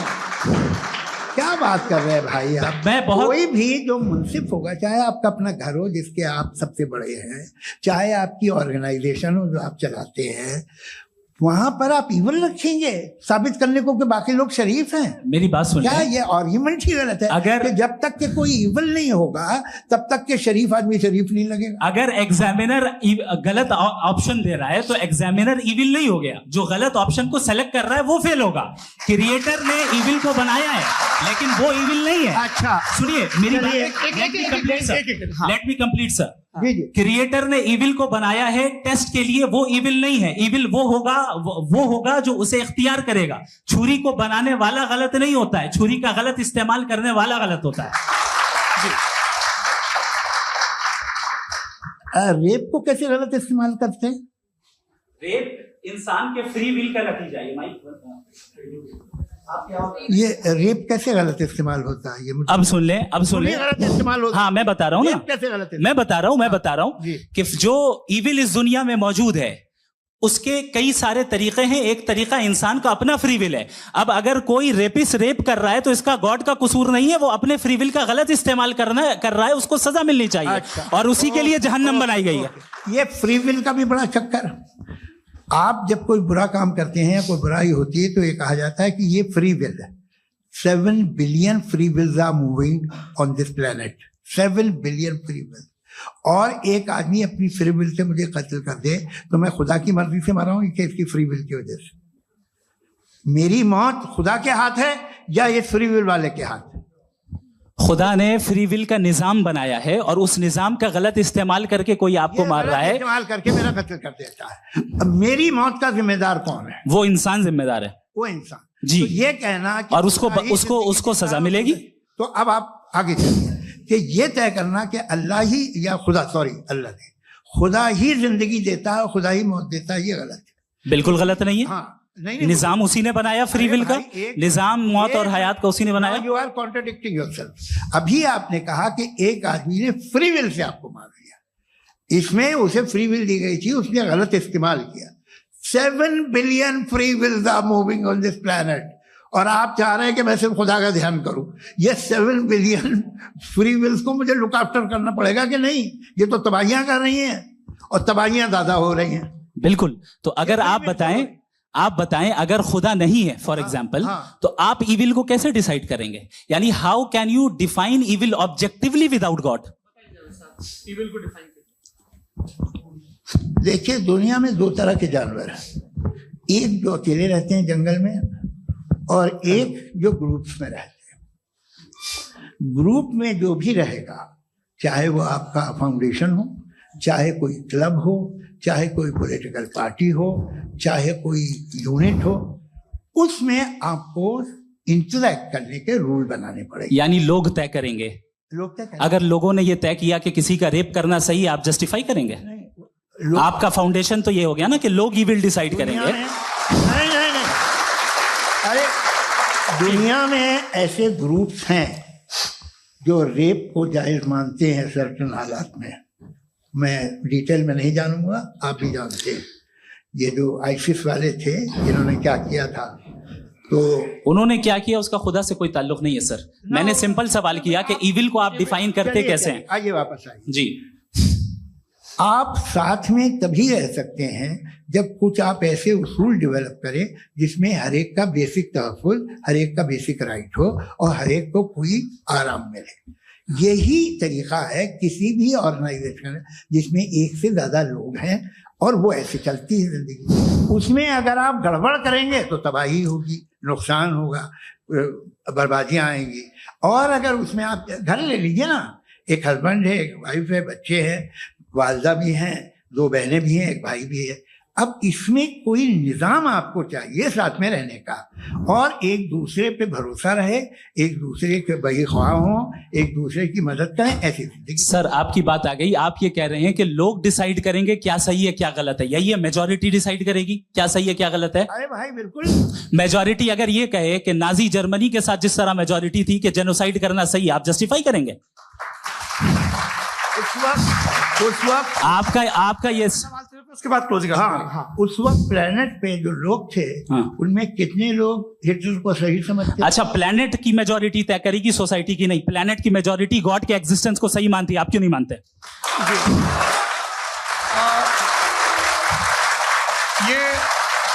हेलो ये क्रॉस क्वेश्चन का राउंड यहाँ पर समाप्त होता है। और ये बड़ा अच्छा है कि इस तरह से फ्रेगमेंट कर दिया गया है ताकि जो मरकरी ऊपर जा रहा है नीचे जवाब दे दूं जी। प्लेनेट की ज्यादातर मेजॉरिटी कुछ दूसरे मजहबों के खुदा को मानती है। आप उन्हें क्यों नहीं? आप तो मेजोरिटी की बात कर रहे हैं। अच्छा, ये क्लोजिंग आप ये कह रहे हैं इविल और गुड को डिसाइड मेजोरिटी करेगी, मेजोरिटी जो कर दे वो सही हो जाएगा। क्लोजिंग इसको जैसा आप ही लोगों ने तय किया है उसी फॉर्मेट को फॉलो कर लेते हैं। हाँ भाई, मैंने तो भले लोगों पे एतबार किया और तब मॉडरेशन तय किया जी। आपके पास 5 मिनट का वक्त है, क्लोजिंग आर्ग्यूमेंट है, उसके बाद हम ऑडियंस से क्वेश्चन आंसर लेंगे जावेद साहब के क्लोजिंग आर्ग्यूमेंट के बाद। ओके, बहुत शुक्रिया जी। हमारा जो टॉपिक है डज गॉड एग्जिस्ट, मैं इस पे इतने एकेडमिक तैयारी करके आया था, मुझे था कि मैंने सोचा था कि कई सारे मैं आर्ग्यूमेंट्स दूंगा, लेकिन वक्त की भी किल्लत और जावेद साहब बार बार इधर उधर चले जा रहे थे तो उसको भी थोड़ा एंटरटेन करना पड़ गया। डज गॉड एग्जिस्ट पे मैं एक ही आर्ग्यूमेंट दे पाया। आर्ग्यूमेंट्स बहुत हैं और डेफिनेटिव आर्ग्यूमेंट्स हैं, और मेरे आर्ग्यूमेंट को किसी एक राउंड में भी इन्होंने एंटरटेन नहीं किया और रेफ्यूट नहीं किया। एक राउंड में भी नहीं, एक राउंड में भी नहीं। और ना ही अभी आपका क्लोजिंग आर्ग्यूमेंट आएगा, नहीं, वो बता देना। Argument of contingency sir. अरे मैं आपसे कई बार कह चुका हूँ कंटीजेंसी का मतलब। अब मैं कैसे समझाऊं आपको? आपस में हाँ, आप और कितने आसानी से समझाऊं मैं, मुझे तो नहीं समझ में आ रहा है। आप अपनी आर्ग्यूमेंट ऑफ कंटीजेंसी उर्दू में बोल सकते हैं। हाँ, आप अपनी बात पूरी कर लें जी, आखिरी 4 मिनट। दूसरी चीज, just a minute please ma'am, can I talk? दूसरी चीज ये है कि आपने एक तो इसका जवाब नहीं दिया, दूसरा आपने गॉड के ना होने पर कोई डेफिनेटिव आर्ग्यूमेंट नहीं दिया, सिर्फ मजहब पे बात कर रहे हैं आप। मजहब तो आज हमारा टॉपिक ही नहीं था। आज तो हमारा टॉपिक हो, आप मजहब से ले लेकर आईएस तक चले गए। भाई हमारा क्या ताल्लुक है उससे? We condemn them. और उसका गॉड से क्या ताल्लुक है? अगर कोई गलत काम कर रहा है, किसी ने किसी को कत्ल किया, किसी ने किसी का रेप किया, उसको सजा मिलनी चाहिए। और आपके पास कोई भी rational strong foundation of morality नहीं है। आपने कहा कि मेजॉरिटी तय करेगी सोसाइटी की, वो सही होगा। मैंने कहा हिटलर को फिर आप सही कहेंगे, नहीं, प्लैनेट की सोसाइटी की मेजॉरिटी तय करेगी। तो प्लैनेट की मेजॉरिटी गॉड के एग्जिस्टेंस को मानती है, आप कह रहे हैं ये रिलीजियस है। तो यानी आपके पास कोई स्ट्रॉन्ग फाउंडेशन नहीं है ऑब्जेक्टिव मोरालिटी का। ऑब्जेक्टिव मोरालिटी का अगर कोई फाउंडेशन है तो वो सिर्फ गॉड है, गॉड है, गॉड है। थैंक यू जी। ये मुफ्ती शमाइल नदवी साहब का क्लोजिंग आर्ग्यूमेंट था। अब हमारे पास जी ये बड़ा अच्छा है कि दोनों लोगों को मॉडरेटर से शिकायत भी और बोल रहे भाई हमारी शाबाशी भी तो करते चलो। अब मेरी बात जी, आपके पास जावेद अख्तर साहब 5 मिनट का वक्त है, ये आपका क्लोजिंग आर्ग्यूमेंट है, टाइम रीसेट कर दें जी। देखिए, बहुत सारी बातें हैं। गॉड का डेफिनेशन दुनिया के किसी भी रिलीजन में है कि वो ओमनीपोटेंट है, वो ओमनीप्रेजेंट है, he is just, he is kind, he loves you and so on. मैं जब दुनिया देखता हूँ तो मुझे कोई ऐसा सुप्रीम पावर यहाँ दिखाई नहीं देती है जो इंसान की बहबूदी के लिए कुछ कर रही हो, कमजोर को बचा रही हो, मदद कर रही हो, जालिम को पीछे हटा रही हो। मैं नहीं देखा, तारीख में नहीं। एक तो अगर है और ये देख रहा है तमाशा, तो उसका होना न होना बराबर है। दोयम ये कि ये जो है, जब आप ये कहते हैं कि कायनात जिसकी कंटीजेंसी है, मैं देखिए वो लफ्ज इस्तेमाल किया मैं, तो ये कैसे हो सकती है भाई? और फौरन आप सरेंडर कर देते हैं कि जाहिर है कि इसका बनाने वाला तो इससे 10,000 गुना ज्यादा कॉम्प्लिकेटेड होगा, उस पर आपके होने पे कोई इतराज नहीं है। उसे वो टाइमलेस है, वो पहले से था, टाइम तो बहुत बाद में आया, ये सब आप मानने को तैयार है, जिसका आपके पास कोई सबूत नहीं, आपके पास कोई रीजन नहीं है। आपकी तारीफ क्या है मजहबों की, बिलीफ की, जो खुदाओं का बिलीफ है, ये कॉन्स्टेंटली गलत साबित होता रहा है। मतलब आप कहें कि अरिस्टोटल के ज़माने में तो सब जाहिल थे, वो भी इतने ही यकीन से खुदा पे यकीन रखते थे, जो अब नहीं रहा, ये भी नहीं रहेगा, आप लिख लीजिए। और इसके आसार आपको दुनिया में दिखाई देना शुरू हो चुके हैं। ये बहस क्या आज से 100 साल पहले इस तरह हो सकती थी? यहाँ तक तो आपको हम ले आए हैं। तो सर अरे इनको मदद की जरूरत नहीं भाई, ये सेल्फ सफिशिएंट आदमी है, आप क्यों इनकी मदद कर रहे हैं? Sir please. तो ये जो है तमाम बातें अपनी जगह हैं, ये एक पैकेज है। आप अकेले, कोई आदमी ऐसा नहीं जो सिर्फ गॉड को मानता हो, उसके साथ बहुत पैराफर्नेलिया आता है, अलग अलग पैराफर्नेलिया आते हैं। They have always created chaos in the society. मैं तो आपको सीधा ऑफर देता हूँ कि दुनिया में 10 इंपॉर्टेंट बिलीव्स है, आप एक मानते हैं, 9 नहीं मानते, 9 में आप एथीस्ट हैं, 9 को आप बिल्कुल रीजनेबली मेरी तरह देखते हैं। तो 90 मजहबी आदमी भी 90% एथीस्ट है, वो दूसरे खुदा नहीं मानता, एक खुदा मानता है अपना वाला, बाकियों को कहता है गलत है। अगर आप मानना ही बंद कर दे तो आपका 10% चांस है कि आप सही हैं और 90% चांस है कि आप गलत हैं। मेरा मशवरा है आप मानना छोड़ दिए तो 50% चांस होगा कि आप सही हैं और 50% चांस होगा, 40% आप गेन करेंगे बाय बिकमिंग एथीस्ट।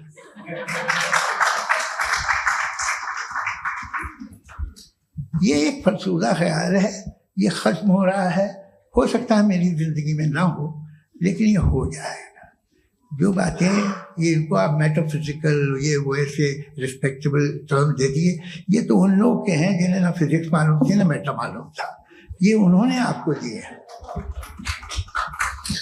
जी बहुत शुक्रिया आप दोनों लोगों का। और अब इस बातचीत का आखिरी राउंड शुरू होगा, डज गॉड एग्जिस्ट की ये बहस मुफ्ती शमाइल नदवी और जावेद अख्तर साहब के बीच। आप लोग अपने अपने हाथ ऊपर करेंगे, मैं यहाँ से तय करूंगा। और माइक हमारे पास है क्या? एक ही माइक है ऑडियंस के लिए? 2 माइक है, एक इस तरफ एक इस तरफ, ठीक है। तो जी सबसे पहले हमारी सहयोगी है मारिया शकील जी, पूछिए सवाल। थोड़ा सा रुकेंगे ताकि कैमरे का फ्रेम आप पर आ जाए, आपकी तो प्रैक्टिस है टीवी की। जी नदवी साहब, मैं खुदा को मानती हूँ, पहले मैं इसी प्रमाइस से शुरू कर रही हूँ और ये बता रही हूँ आपको, मैं मानती हूँ, लेकिन कुछ सवाल हैं जो जावेद साहब ने उठाया, उसका जवाब आपको देना चाहिए। पहला सवाल ये कि गजा में सालों से छोटे बच्चे मर रहे हैं, वो उनको, अगर खुदा मर्सीफुल है, हम मानते हैं कि अल्लाह ताला में बहुत ताकत है, तो वो बच्चे क्यों मर रहे हैं? दूसरी बात ये कि अगर कंटिजेंसी की जो आप बात करते हैं, पूरे मुस्लिम ममालिक मिल करके भी उन गजा के बच्चों को क्यों नहीं बचा पा रहे हैं? क्योंकि अगर वो चाहते, क्योंकि अल्लाह ताला उन पर हुकूमत करते हैं, सब पर हुकूमत करते हैं, तो वो उनको क्यों नहीं बचा? जी थैंक यू वेरी मच।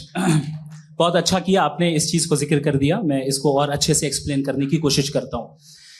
देखें, जहां तक आपने कहा कि गजा के बच्चों को मारा जा रहा है, देखें 2 वर्ल्ड व्यू है, एक एथीस्टिक वर्ल्ड व्यू, एक थीस्टिक वर्ल्ड व्यू है।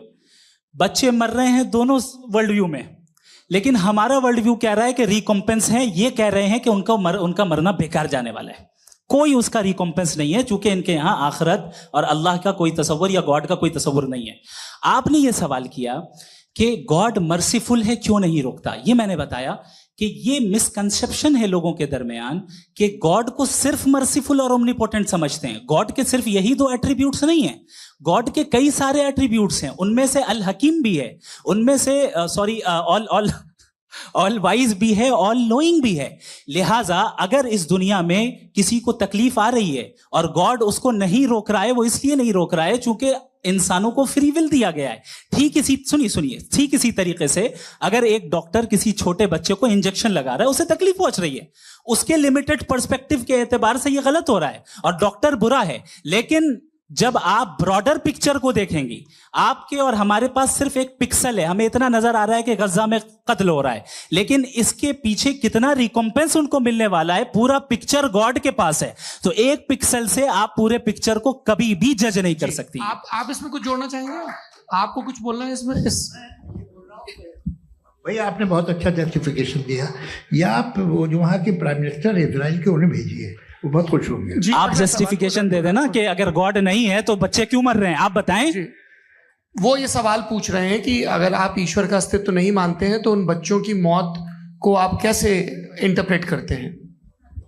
भाई ये दुनिया जो है, जो ताकतवर लोग होते हैं वो एक नाइंसाफी करते हैं। तो ये अच्छा काम है आपके नजदीक, तो नेचर नाइंसाफी पे मबनी है। अरे मेरे भाई, आप नेचर की कहाँ बात कर रहे हैं, तो इंसान की बात कर रहे हैं। तो फिर जब मैं इंसान की बात कर रहा था, आप नेचर की बात करने लग गए। Cross examination. हाँ, अब आप मुझे बोलने नहीं देंगे तो अलग बात है, आप बोलिए, मैं मुझे कोई जी नहीं, ये क्रॉस एग्जामिनेशन। मुझे बोल तो लेने दीजिए। जी बोलिए। क्या बात ये है कि ह्यूमन सोसाइटी तभी साथ में रह सकती है जब वो मोहब्बत से, एकता से, एक दूसरे के एहतराम करके रहे। इसके अलावा पॉसिबल नहीं है, अकेले तो इंसान रह नहीं सकता। वहाँ पर कुछ लोग हैं जो फाउल करते हैं। वो फाउल हम हमेशा से तारीख में होता आया है। आज ये हो रहा है, जो हो रहा है बहुत बुरा हो रहा है, बहुत जालिमाना है, बहुत जाबराना है। उसको आप कहें कि ये बच्चों को कॉम्पनसेशन मिल जाएगा या इसकी इंजेक्शन है। इंजेक्शन तो हेल्थ के लिए दिया जाता है। आप ये कह रहे हैं कि ये बच्चों की जो धज्जियां उड़ रही हैं ये इंजेक्शन है, ये टेस्ट है, ये टेस्ट है, और उस टेस्ट में उनको ऐसा रिकॉम्पेंस मिलेगा जो आपके तस्वुर के बाहर है। ये आप 3 बरस के बच्चे को बारूद से उड़ा के टेस्ट ले रहे हैं। वाह, वो नहीं ले रहा है, खुदा नहीं उड़ा रहा है, इजराइल उड़ा रहा है। तो उसको कंडेम अगला सवाल लेते हैं। अगला सवाल लेते हैं प्रोफेसर पुरुषोत्तम अग्रवाल। मुफ्ती साहब, एक निवेदन आपसे है कि कम से कम थोड़ा सा माइक क्लोज, एक रिलीजियस और फिलोसफिकल कर मैं प्लीज। एक रिलीजियस और फिलोसफिकल ट्रेडिशन है जो ब्रह्मांड को यानी यूनिवर्स को ही अंतिम मानती है। सर्वम खलु इदम ब्रह्मम, this is Chandogya Upanishad, and it completely rules out the existence और नेसेसिटी, आपके शब्दों में necessity of a creator. The creation itself is the creator. तो एक मिनट प्लीज। दूसरा जो सवाल आपने अभी, जो आप बार बार कह रहे हैं कि भगवान विद्वान भी है, वाइज, सब जानने वाला, तो अगर विजडम में दुनिया भर के पापों और अत्याचारों को बर्दाश्त करना शामिल है, तो फिर इसका मतलब ये हुआ कि अगर मैं फ्री विल से उसको अपोज करता हूं तो ईश्वर की विजडम और मेरी फ्री विल में कॉन्ट्राडिक्शन है। Because when I am opposing whatever is happening in Gaza, then I am opposing the God's will or God's wisdom. जवाब लेते हैं। क्योंकि तो गॉड की विजडम, एक मिनट सर प्लीज सर, ये एक जुमला, गॉड की विजडम है कि गाजा में जो कुछ हो रहा है वो हो रहा है, मैं उसको अपोज कर रहा हूं, तो मैं गॉड की विजडम के खिलाफ जा रहा हूं। एक सवाल। दूसरा ये नहीं, आपने 2 already.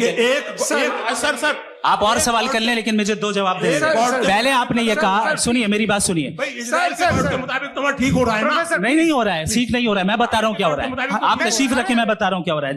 Let me complete please. एक सेकंड गाइस, एक सेकंड। ये देखिए, ऐसा है कि ये सब बड़ा आपस में विचार विमर्श के बाद ये तय हुआ था कि कुछ नियम बना लिए जाएं ताकि एक टाइम बाउंड बातचीत चले। और भाई साहब, आप बड़ा जरूरी काम कर रहे हैं, लेकिन कैमरे के फ्रेम में आके उस काम को गड़बड़ कर दे रहे हैं। ठीक है गुरु, अब मेरे को कहीं का गुस्सा कहीं निकालना था, सॉरी। नहीं, कोई गुस्सा नहीं है जी। तो प्रोफेसर ने सवाल पूछे, आप उनके जवाब दें, और थोड़ा ये सब लोग थोड़ा ख्याल रखें भाई, सवाल संक्षिप्त रखें जी। आपने 2 सवाल किया। सबसे पहला ये कहा कि हमारे पास ये कॉन्सेप्ट है कि ये यूनिवर्स खुद नेसेसरी बीइंग है, creation itself is the creator. How irrational is this कि मैं एग्जिस्ट करूंगा बाद में, लेकिन अभी एग्जिस्ट कर भी रहा हूं, यानी एक ही टाइम में एग्जिस्ट भी कर रहे हैं, नहीं भी कर रहे हैं। This is not true. दूसरी चीज, आपने कहा कि अगर इजराइल में, सॉरी माफ कीजिएगा, Israel doesn't exist, occupied Palestine में अगर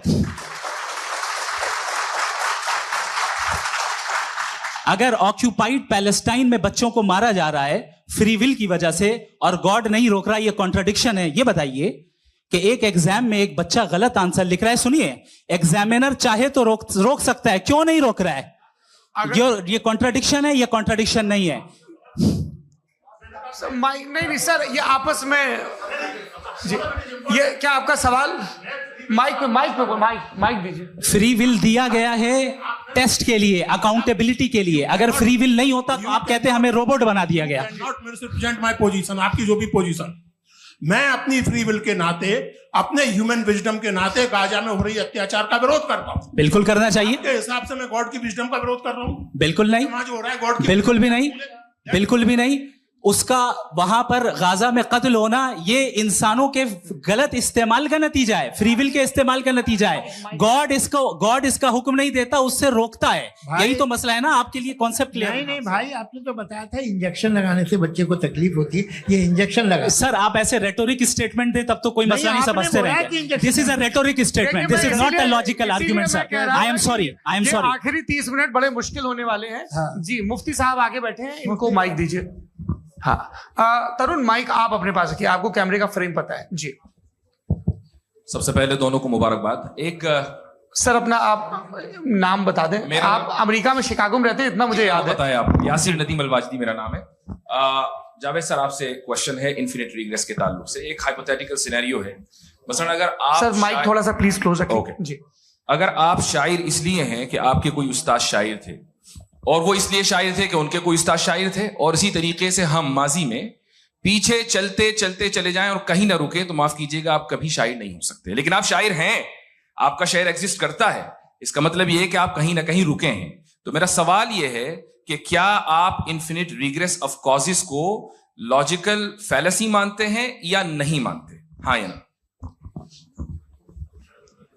मैं इन्हें लॉजिकल फैलेसी नहीं मानता हूँ, लेकिन मेरा प्रॉब्लम यह है कि जब मैं नहीं मानता हूँ तो I continue with this logic जो फैलेसी नहीं हो।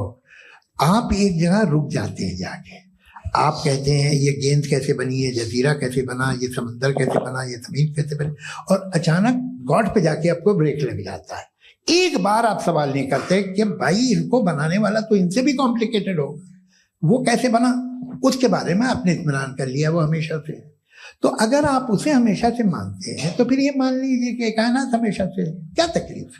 हम वजूद में नहीं आते जी है? हम मौजूद नहीं। अच्छा सर क्यों नहीं होता? मैं बताऊं प्लीज। मैंने मिसाल दी आपके शेर, आपका शेर कभी वजूद में ना आता अगर शायर इसी तरह चलते रहता हमेशा। जी, माइक मेरे ख्याल से एक इन्फिनिट रिग्रेस का कॉन्सेप्ट क्लियर नहीं हो पाया। सर रहने दें, लेट्स मूव ऑन। ठीक है। हाँ, थोड़ा सा मॉडरेटर का भी ख्याल रखें। नहीं आपने तो रखा है, आपने रखा है। यहाँ पे गौहर रजा साहब हैं, वो भी एक सवाल पूछना चाहते हैं। माइक नीचे से ऑन कर दिए, नीचे। पहले तो ये कह दूं कि मैं उन बच्चों से शर्मिंदा हूं जिनको गजा में कत्ल किया गया, क्योंकि हमारे होते हुए कत्ल किया गया। लेकिन उससे ज्यादा शर्मिंदगी इस बात से हुई कि मुझे लगा कि मुफ्ती साहब उसको जस्टिफाई कर रहे हैं। बिल्कुल भी नहीं। आप बहुत ही गलत। मुझे लगा मैं गलत हो सकता हूं। बिल्कुल गलत मैं है। सवाल पूछ रहा हूं। सवाल मैं सवाल पूछ रहा हूं। मैं जावेद भाई से डिसएग्री करता हूं। एक सेकंड देखिए, अगर देखिए ऐसा एक सेकंड आप सर वेट अरे आप कुछ मेरे पहले मुझे अपनी बात कह लेने दीजिए। अगर ऑडियंस तय करेगी तो फिर मॉडरेटर का मतलब नहीं। मेरा आप सबसे ये कहना है, ये बहस दो लोगों के बीच में है, एक तरफ मुफ्ती साहब, एक तरफ जावेद साहब। पिछले 1.5 घंटे से ये लोग अपने अपने तर्क रख रहे हैं। आपकी इनसे इत्तेफाकी हो सकती है, ना इत्तेफाकी हो सकती है। मेरे उस्ताद मुझे सिखा गए हैं कि मुखामुखम में असहमति की गुंजाइश बची रहनी चाहिए। अगर मैं आपकी बहुत इज्जत करता हूं गौहर साहब, आपने जो कमाल की किताबें लिखी साइंटिफिक टेम्परामेंट, लेकिन मेरी ये गुजारिश है आप सबसे कि यदि आप इन लोगों ने जो बोला उन पर टिप्पणियां करेंगे तो ना वक्त की पाबंदी रहेगी ना वो अनुशासन। आप सवाल पूछ लें, उस सवाल में जो बात आ जाए वो आ जाए। मैं जावेद साहब से डिसएग्री करता हूं, इसलिए जावेद साहब से सवाल पूछ रहा हूं। आपका सवाल जावेद अख्तर साहब से। और सवाल यह है मेरा कि जावेद साहब ने कई बार लॉजिक का इस्तेमाल किया कि साइंस में लॉजिक है और रिलीजन में लॉजिक नहीं है। मेरा ख्याल यह है कि रिलीजन में भी लॉजिक है, लेकिन उस लॉजिक की बेसिस ये है कि आप रुक जाते हैं, जिसका जिक्र जावेद साहब ने बार बार किया, यानी खुदा के तस्वुर पे आते हुए, गॉड के तस्वुर पे आते हुए रुक जाते हैं। और इसमें सवाल पूछना मतलब फॉरबिडन होता है। सवाल यह है कि क्या जावेद साहब इससे एग्री करते हैं कि साइंस की लॉजिक अलग है और रिलीजन की लॉजिक अलग है? बताइए सर। देखिए, 3 चीजें हैं। साइंस है, एक है मंतिक है, इस्तिदलाल है, और एक जो है कुछ भी नहीं है, फेथ है, अकीदा है। मैं अकीदे की लॉजिक का कायल नहीं हूँ। मुझे आप इस्तिदलाल से, लॉजिक से, रीजन से समझाइए, मैं मानने को तैयार हूँ, मेरा क्या नुकसान होगा। लेकिन ये कि अकीदे पे मैं नहीं जा सकता हूँ। अकीदे का मतलब है कि तुम ये मान लो, सवाल ना करो, ये नहीं। आप सारी बातें करके, बड़ी साइंटिफिक बातें करके एक जगह जाके खुदा के हुदूद पे रुक जाते हैं, सरेंडर कर देते हैं। मैं सरेंडर करने को तैयार नहीं। That's all. जी, ये आगे सर बैठे हुए हैं, इनको माइक दीजिए। भाई वो आप पूछना चाह रहे थे ना भाई? हाँ, नहीं मैं ये जी, आपका नाम? आसिम इफ्तिखार। आसिम जी, पूछिए। सर, जावेद सर से सवाल है कि आपने अपने माइक थोड़ा करीब है। अपने क्लोजिंग स्टेटमेंट में ये बात कही थी कि मजहब का जो फ्यूचर है वो ज़्यादा दिन नहीं जाने वाला है, लेकिन मैं देख पा रहा हूँ कि जो ऑक्सफोर्ड यूनिवर्सिटी की एक स्टडी है 2011 में हुई है, जिसके 50 एकेडमिशियंस ने इसको अंजाम दिया था, उसमें वो ये कहते हैं कि जो फेथ इन गॉड है वो इनबिल्ट है ह्यूमन नेचर के अंदर, जिसको हम कहते हैं फितरत के अंदर शामिल है वो। और वो ये कहते हैं कि अगर कोई ये समझता है कि मजहब को वो ख़त्म कर देगा तो ये उसकी गलत फहमी है। तो आप इसके बारे में, इस स्टडीज़ के बारे में क्या कहते हैं? ठीक, मैं उनसे एग्री नहीं करता हूँ। वो कौन से प्रोफेसर होंगे? ऐसा उनके पास डेटा है, इन्होंने डेटा के बेस होगा। डेटा क्या हो सकता है? फ्यूचर का डेटा तो नहीं हो सकता ना उनके पास, प्रेजेंट का डेटा हो सकता है। डेटा आपने सुना 100 साल पहले का बाद का डेटा? मैंने तो नहीं सुना आज तक। तो आज उनकी ये राय है और हो भी रहा है, ठीक है। दुनिया में तरह तरह की राय है लोग, लेकिन मैं समझता हूँ कि वक्त के साथ इंसान ज़्यादा से ज़्यादा रीजनेबल और लॉजिकल होता जा रहा है। आज आप देखिए वेस्टर्न यूरोप में क्या परसेंटेज है नॉन बिलीवर्स की, बहुत हाई। वहाँ चर्च खाली पड़े होते हैं। तो अल्टीमेटली तो इंसान कोई ऐसी बात बहुत अरसे तक नहीं मान सकेगा, चाहे गलत या सही, जो उससे उसके दिमाग को, उसके जहन को, उसकी लॉजिक को अपील न करे। वो कह रहे हैं तो ऑक्सफोर्ड के होंगे तो कैम्ब्रिज के होंगे, मुझे क्या लेना देना। उनका डेटा मुस्तकबिल का नहीं हो सकता है। जी, दीपक, हाँ पूछिए। मैं आऊंगा, अभी पीछे की साइड भी आऊंगा, माइक वहीं भेजूंगा 2-3 साल के लिए। जी जावेद साहब, आपसे सवाल है। नमस्ते। अरे भाई सर, अगर आप ही लोग को तय करना है तो फिर 200 लोग तय कर लेंगे। नहीं sir, please don't do this sir. Everybody has a right sir, but we can only take selected questions. No sir, ये यंग लोग भी हैं तो इनकी ये अब उतने यंग, भाई आप यंग हैं कि नहीं हैं? वो कह रहे हैं वो भी यंग हैं साहब, आप उनकी नौजवानी पर दावा उनको ही करने दें। हाँ मुफ्ती साहब, आप यंग, हाँ पूछे। अरे भैया सर, मेरा सवाल ये है, इनसे भी तो पूछो। जी नहीं, बस आपसे एक सवाल है। जैसे थीस्टों के पास, अपने जो ईश्वर को मानते हैं, उनके पास अपने सोशल गेट टुगेदर्स हैं। 5 रोजा क्रिसमस आने वाला है, होली है, दिवाली है, ईद है। एथिस्ट क्या ऑफर कर रहे हैं? मतलब मैं इनकी दुकान से बुरमा आना चाहता हूं उस तरफ, पर मैं अट्रैक्ट नहीं हो पा रहा हूं। मैं सोशल गेट टुगेदर्स क्या है आपके पास? वो ये कह रहे हैं कि जो धार्मिक लोग हैं, अलग अलग धर्म के लोग, उनके उत्सव त्योहार, कॉन्ग्रेगेशन बहुत हैं। अब आपको मैं एक सुनाता हूँ, यहाँ हिस्टोरियन भी बैठे हैं। मृदुला जी, आप बताइएगा सही है क्या? ये एक कॉन्स्टेंटाइन, एक ग्रीक रोमन बादशाह था, जो क्रिश्चियनिटी आने के 400 साल बाद उसने डिसाइड किया कि मैं क्रिश्चियन हो जाऊंगा, मेरी पूरी स्टेट कैंसिल हो जाएगी। उस जमाने में ऐसे ही होता था, राजा जो धर्म इख्तियार करता था वो जनता भी कर लेती थी। इसलिए कि वो हो गया था बैंकरप्ट, और उसे जो मेडिटेरियन कोस्ट के रिच क्रिश्चियन वो थे मर्चेंट, उससे पैसा चाहिए था। तो उसने कहा यार क्रिश्चियन हो जाओ। तो उसने अपने वजीर से कहा कि भाई ये हिस्ट्री है कि अब हम लोग क्रिश्चियन हो जाते हैं।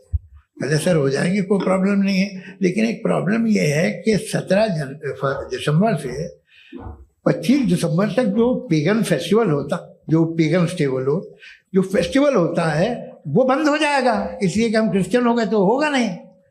तो वो बच्चों को बहुत बुरा लगेगा, पब्लिक को बहुत इंजॉय करते हैं, खासतौर से 25 को मेन डे। तो हाँ ये तो सही कह रहे हो, ये जीसस क्राइस्ट की पैदाइश कब थी? पहले साहब वो अप्रैल में थी, नहीं कट करो, वो 25 दिसंबर को। ये हकीकत है, जी। और 400 साल बाद क्रिश्चियनिटी के अप्रैल से दिसंबर ले आए, और इसलिए कि यहाँ पेगन फेस्टिवल होता था। अब मनाते हैं आप आराम से। ये जो सारे फेस्टिवल हैं ये रिलीजन थे। हर एक को एक इंटरटेनमेंट डिपार्टमेंट चाहिए होता है अपनी कंपनी चलाने के लिए। तो ये रिलीजन ने, ये सेकुलर त्योहार थे जिन्हें रिलीजन्स ने ले लिया है। ये मौसम के थे, फसलों के थे, किसानों के थे, उसको आपने लेके रिलीजियस रंग दे दिया। ये कोई रिलीजन से थोड़ी आए हैं आप। अच्छा हमें देखिए, हम तो मुल्द हैं, हम ईद मनाते हैं, हम दिवाली मनाते हैं, हम होली मनाते हैं, हम क्रिसमस मनाते हैं। बम्बई की फिल्म इंडस्ट्री की सबसे बड़ी होली हमारे घर में, सबसे बड़ी ईद हमारे घर में। वो हमारे सोशल वो है, हमारे हेरिटेज है। ऐसा थोड़ी है कि we will throw the baby along with the water. ये तो अच्छी चीज है, इन्हें रखो, जो बेकार है फेंक दो।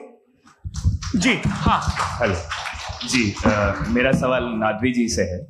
जैसा कि आपने बोला कि गॉड टाइम के भी परे है और गॉड इतनी कॉम्प्लेक्स चीज है कि उसे ह्यूमन माइंड समझ नहीं सकता, और गॉड ने अर्थ पे फ्री विल भी दे दी है, तो आप अपना वक्त जाया क्यों कर रहे हैं गॉड के बारे में बात करके? अपन को तो बात करनी चाहिए कि सोसाइटी को बेहतर कैसे करें। जी, मैं गॉड वही बताता है सोसाइटी को कैसे बेहतर करें। अभी मैं आपका जवाब देता हूं।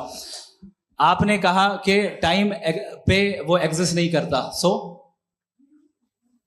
नहीं, मेरा सवाल ये है कि जैसा आपने बोला कि गॉड बहुत ही कॉम्प्लेक्स चीज है। मैंने कहा ही नहीं कि कॉम्प्लेक्स है, तो आपके अल्फाज है। कॉम्प्लेक्स का लफ्ज गॉड के लिए सुइटेबल नहीं है। क्यों? क्योंकि कॉम्प्लेक्स वो चीजें होती हैं जो ऑब्जेक्ट हो। God is not an object जिसको आप इंस्ट्रूमेंट के जरिए लेबोरेटरी में जाके टेस्ट करें, oh it's very complex. No, वो कोई कार का इंजन नहीं है। वो फिलोसॉफिकली नेसेसरी बीइंग ऐसी बीइंग है जो सिंपल बीइंग है। हाँ, आप उसको मुकम्मल तौर पे उसकी तमाम हिकमतों को जान ले और हर चीज को जान ले, ये पॉसिबल नहीं है, क्योंकि वो ऑल वाइज है, आप ऑल वाइज नहीं है, और वो खुदा है, वो आपको सारी चीजें बता दे, ये जरूरी नहीं। मेरा सवाल ये नहीं था। मेरा सवाल ये था कि जब गॉड इतना परे है इस दुनिया से कि उसने अर्थ पे फ्री विल भी दी है, हम सब ह्यूमंस की फ्री विल है, और जो सोसाइटी में हो रहा है वो अपन लोग डिसाइड करेंगे, तो अपन लोग डिसाइड नहीं करेंगे ना, अपन लोग डिसाइड नहीं करेंगे। गॉड जो है, गॉड ने वो उसकी जात, उसकी एग्जिस्टेंस टाइम एंड स्पेस से परे है, लेकिन वो हमारा टेस्ट ले रहा है और उसी गॉड ने हमें बताया कि तुम्हें क्या करना है क्या नहीं करना है, तो जाहिर है उस गॉड की बात सुनेंगे ना हम। वो पीछे एक चश्मा लगाए जो मैम खड़ी हैं, उनको दीजिए। हाँ, आप जी बिल्कुल आएंगे। देखिए मैं कोशिश कर रहा हूँ सब तरफ जाने की। हाँ, उनको दीजिए माइक। जी, हेलो सर, मैं ओमनी प्रेजेंट नहीं हूँ, टाइम पाबंद हूँ, और जहां तक कोशिश कर सकता हूँ करूंगा। जी, अपना नाम बताइए। मेरा नाम उर्सुला है, मैं दिल्ली यूनिवर्सिटी की एक स्टूडेंट हूँ और मैं स्टूडेंट फेडरेशन ऑफ इंडिया से हूँ। मेरा सवाल मुफ्ती जी से है कि इस हॉल के इस कमरे में बैठ के हम लोग रेप की मोरालिटी के बारे में फिलोसफिकली बात तो कर सकते हैं, बट असलियत ये है कि रोजमर्रा की जिंदगी में औरतें रेप के थ्रू गुजरती हैं, और हम लोग सिर्फ नंबर्स पे इस तरह नहीं देख सकते, क्योंकि कितनी औरतें हैं इन कंट्रीज में जहां पे आप बता रहे हैं कि केसेस कम हैं, जिनका एक्सेस है कि वो जाके केस फाइल कर सकें। कितनी औरतें हैं जो जिनको काम करने की आज़ादी है उन कंट्रीज में। यूरोप में ये आज़ादी आ गई, यूरोप में ये रूल्स आ गए, तो हम आज उसके बारे में बात कर पा रहे हैं। जी, जवाब। आपने ये कहा कि कमरे में बंद होकर हम लोग इस पर फिलोसफिकली बात कर सकते हैं, लेकिन हकीकत में क्या हो रहा है, वो ग्राउंड लेवल पे क्या हो रहा है जो बहुत गलत हो रहा है, और वो सफ़र कर रही हैं। आई एग्री, बहुत गलत हो रहा है, और जो गलत हो रहा है उसको हमें रोकना है। और क्यों रोकना है, वो गलत क्यों है? हमारे पास इसका ऑब्जेक्टिव फाउंडेशन है, इनके पास उसका ऑब्जेक्टिव फाउंडेशन नहीं है। मैं ये कहना चाह रहा हूं कि जहां पे भी जुल्म हो रहा है, जहां पे भी औरत पे जुल्म हो रहा है, या उसकी इज्जत लूटी जा रही है, या उसे तकलीफ पहुंचाई जा रही है, और सिर्फ औरत नहीं, किसी इंसान के ऊपर भी जुल्म हो रहा है, तो उसके खिलाफ खड़ा होना, ये मोरालिटी हमारे पास गॉड के पास से आई है। वरना जावेद साहब तो कह रहे हैं कि जो है मेजॉरिटी डिसाइड करेगी, तो मेजॉरिटी तो कभी भी बदल सकती है। क्या आप हाँ। ये थोड़ी सी आपको गलतफहमी है। मैं अगर मेरे जुमले से ये मजमूआत निकला या मैंने कहा, तो ये जुमला मैं वापस लेता हूँ। ये मेरा मतलब ही नहीं था कि मेजॉरिटी डिसाइड करेगी। मेजॉरिटी डिसाइड करे तो दुनिया में बड़ी, वैसे आपने कहा था ये जुमला। अच्छा, हो सकता है, मैं मान रहा हूँ, बाद में रिकैप कर लेंगे। एक सेकंड मैं अपनी एक्सप्लेनेशन देता हूँ। मुनासिब बात यह है कि हम सब के सब दिल में जानते हैं कि क्या अच्छा है क्या बुरा है, हमें पता है अच्छी तरह से। जो लोग बुरे काम करते हैं उन्हें भी मालूम अच्छा क्या। यही तो सवाल था हजरत सर, कि फिर सर, ये मोरालिटी आई कहाँ से? Cross examination. हाँ जी, हाँ जी। मोरालिटी साथ रहने की डिजायर से आई। यानी साथ रहकर जो कुछ कह दे जो कुछ कर दे वो हो जाएगा? नहीं तो आप कायदे से रह ही कर सकते हैं जब तक लोगों में मोरालिटी हो, वरना क्यास हो जाएगा। ये आपको कैसे पता? जी, हमने देखा ना जहाँ मोरालिटी का क्यास हो गया, हम देखते हैं। कहाँ पे देख भाई तो दुनिया में आप जो कह रहे हैं आप अभी कहीं मैं पे आप अगर लोगों गलत को हो रहा है इस बहस तो के उसको बाद आप मैं गलत लोगों देखिए। को आप सर मुफ्ती आप साहब, मैं- एपिस्टेमोलॉजी की बात कर रहे हैं, मैं ऑन्टोलॉजी की बात कर रहा हूँ। मैं इस बहस के फाउंडेशन बाद आप क्या है? दोनों लोगों को चाय पे फाउंडेशन होस्ट करूंगा, वहां पे क्रॉस एग्जामिनेशन कर लीजिएगा। अभी ऑडियंस का हक मार रहे हैं आप लोग भाई, सर जस्ट लोग हैं आप लोग। और ये भाई ये हाँ, बच्चे- उधर आएंगे, उधर इनको आएंगे। भी। जी सर, आएंगे आएंगे। अच्छा सर मेरा नाम लईकुर रहमान है और मैं अलीगढ़ मुस्लिम यूनिवर्सिटी का स्टूडेंट हूँ। और जहाँ तक मुझे पता है कि sir you are also product of Aligarh Muslim University. मैं भी उसी चमन का बुलबुल। हाँ सर, तो बहुत खुशी हुई मुझे जान करके कि मैं आपसे मिलूंगा। सवाल सर मेरा सवाल यह है, सर सैयद अलैहि रहमा का नजरिया यह था कि खुदा के वजूद को अकल के दायरे में रह करके तलाश करना, न कि पूरी तौर से उसका इनकार कर देना। Sir how will you define it? नहीं तो ये तो आप इन्हें बताइए। ये सर, सवाल आपसे खुदा का वजूद साबित कर रहे हैं। नहीं तो सर आपने इनकार कर रखा है, इस वजह से मेरा क्वेश्चन। उन्होंने यही सर से एक सेकंड, सर सैयद ने यही कहा ना कि अकल से आप खुदा के वजूद को साबित नहीं कर सकते, यही कहा ना भाई। वो उन्होंने कहा कर सकते हैं और वो कर दिया गया आज। वो फोन तलाश करना या साबित करना अकल से अकल से नहीं हो सकता। अरे सवाल तो सुन लीजिए जी। अकल से नहीं हो सकता है, यही कहा ना आपने। अकल से हो सकता है। अरे वो यही कह रहे हैं भाई, आप बता रहे हो सकता है, वो तो कुछ और। आप अगर सर देखो नौजवान फोन ले लो, वो इतनी कमाल की यूनिवर्सिटी है। अरे भाई दे दो ना जरा, एक मिनट दे दो भाई, मेरी बात सुनो, माइक पे बोलो ताकि जो लाखों लोग देख रहे हैं। माइक दे दो ना। अरे देंगे ना माइक, तुम ठहरो तो। हाँ सर, मेरा सवाल ये था कि सर सैयद अलैहि रहमा का एक नजरिया था अपना कि खुदा का जो वजूद है उसको अकल के दायरे में रह करके तलाश करना है, न कि पूरे तौर से इनकार कर देना है। ये उनका कॉन्सेप्ट था। लेकिन मेरा सवाल ये है कि आप इसको कैसे डिफाइन करते हैं, एक्सप्लेन कैसे करेंगे, मैं आपसे जानना चाहता हूँ। चूंकि you are the product of Aligarh Muslim University. मुझे अकल के दायरे में रख के मैंने बहुत तलाश की, मुझे मिला नहीं। हाँ ये इधर वो चश्मा लगाए जो, हाँ उनको दे दिया। जी जी फटाफट पूछिए, 5 मिनट है, 5 मिनट में खत्म हो रहा है। हाँ अस्सलाम वालेकुम मुफ्ती साहब। एंड मेरा सवाल जावेद अख्तर साहब से। क्या नाम है आपका? अरे भैया मुझे पूछ रहे हो। फैज पूछिए फैज साहब। तो मेरा सवाल ये है कि अभी जो एथियस्ट है वो problem of evil argument use कर रहे हैं अगेंस्ट मुस्लिम्स, राइट? कि इस दुनिया में इतना सारा इविल है और अगेंस्ट मुस्लिम तो यहाँ अगेंस्ट थियस्ट। हाँ थोड़ा सा करेक्ट कर लीजिए भाई। पूरी मशक्कत इसी बात की थी कि किसी एक मजहब पे बात न टिके। जी, तो बेसिकली ये आर्गुमेंट ऐसा है कि इस दुनिया में इतना ज्यादा इविल एग्जिस्ट करता है और अगर एक ऑल गुड गॉड है तो वो रोकता क्यों नहीं है? लेकिन इस सवाल में एक हिडन अजम्पशन ये है कि इस दुनिया में इविल एग्जिस्ट करता है। अब एथियस्ट ये कैसे ऑन्टोलॉजिकली प्रूव कर सकते हैं कि इस दुनिया में इविल एग्जिस्ट करता है? मैं आपको बताता हूँ, थोड़ा सा समझा। नहीं सर हम लोग इनको सुनने आए। नहीं please don't do that. I want to explain ontology. नहीं हम समझ गए सर, इनको अब जवाब देने दीजिए। अच्छा सवाल पूछ लो। मैं अभी तक क्या था वो मैं थोड़ा सा ऐड ऑन कर लेता हूँ। तुम गुरु, तो हम जब इसका राउंड 13 करेंगे ना तब तुमको स्टेज पे बिठाएंगे। जी तो हाँ जल्दी से। तो देखिए एथियज्म के हिसाब से सब कुछ रैंडमली बन गया है, सब कुछ एटम्स और मॉलिक्यूल्स है। एक पत्थर में और मुझ में सिर्फ इतना फर्क है कि हम लोग एटम्स और मॉलिक्यूल्स का अलग अलग रीअरेंजमेंट है। अब एक पत्थर को कोई इंसान तलवार से 2 टुकड़ों में काट दे या मुझे, according to atheism it is same. There is no evil and good according to atheism. जी अच्छा, फैज साहब का सवाल ये है कि हाँ कोशिश भी करते तो इससे गलत सवाल नहीं कर पाते। एक लाइफ फॉर्म है और लाइफ फॉर्म में फीलिंग्स है, मतलब लाइफ फॉर्म सुनता है, देखता है, टेस्ट कर सकता है, फील कर सकता है। तो उसकी जो ये जो क्वालिटी इस बबल में आ गई है वो जानवर में भी है, इंसान में भी है। तो जाहिर है कि उसे कोई तकलीफ पहुंचेगी, तो चूंकि उसके पास वो सेंसिटिविटी है तो मैं करेगा। पत्थर में वो सेंसिटिविटी नहीं है। तो ये क्या सवाल हुआ कि अगर पत्थर को काटा तो पत्थर को तकलीफ नहीं होती, तो आपको काटे तो आपको क्यों तकलीफ हो? बैठ जाइए। जी हाँ अगला सवाल। हाँ पूछे। जी जावेद अख्तर साहब, अरे भैया, सब आप लोग मुफ्ती साहब को छोड़ रहे हैं, तो मेरे ही पीछे पड़े हैं क्या? फिर चलो बोलो भाई। You asked how God can exist when children die in Gaza. हाँ? You asked how God can exist when children die in Gaza, and you also mentioned the rise of atheism in Europe. But the same events also are leading many atheists and non-believers to turn towards faith.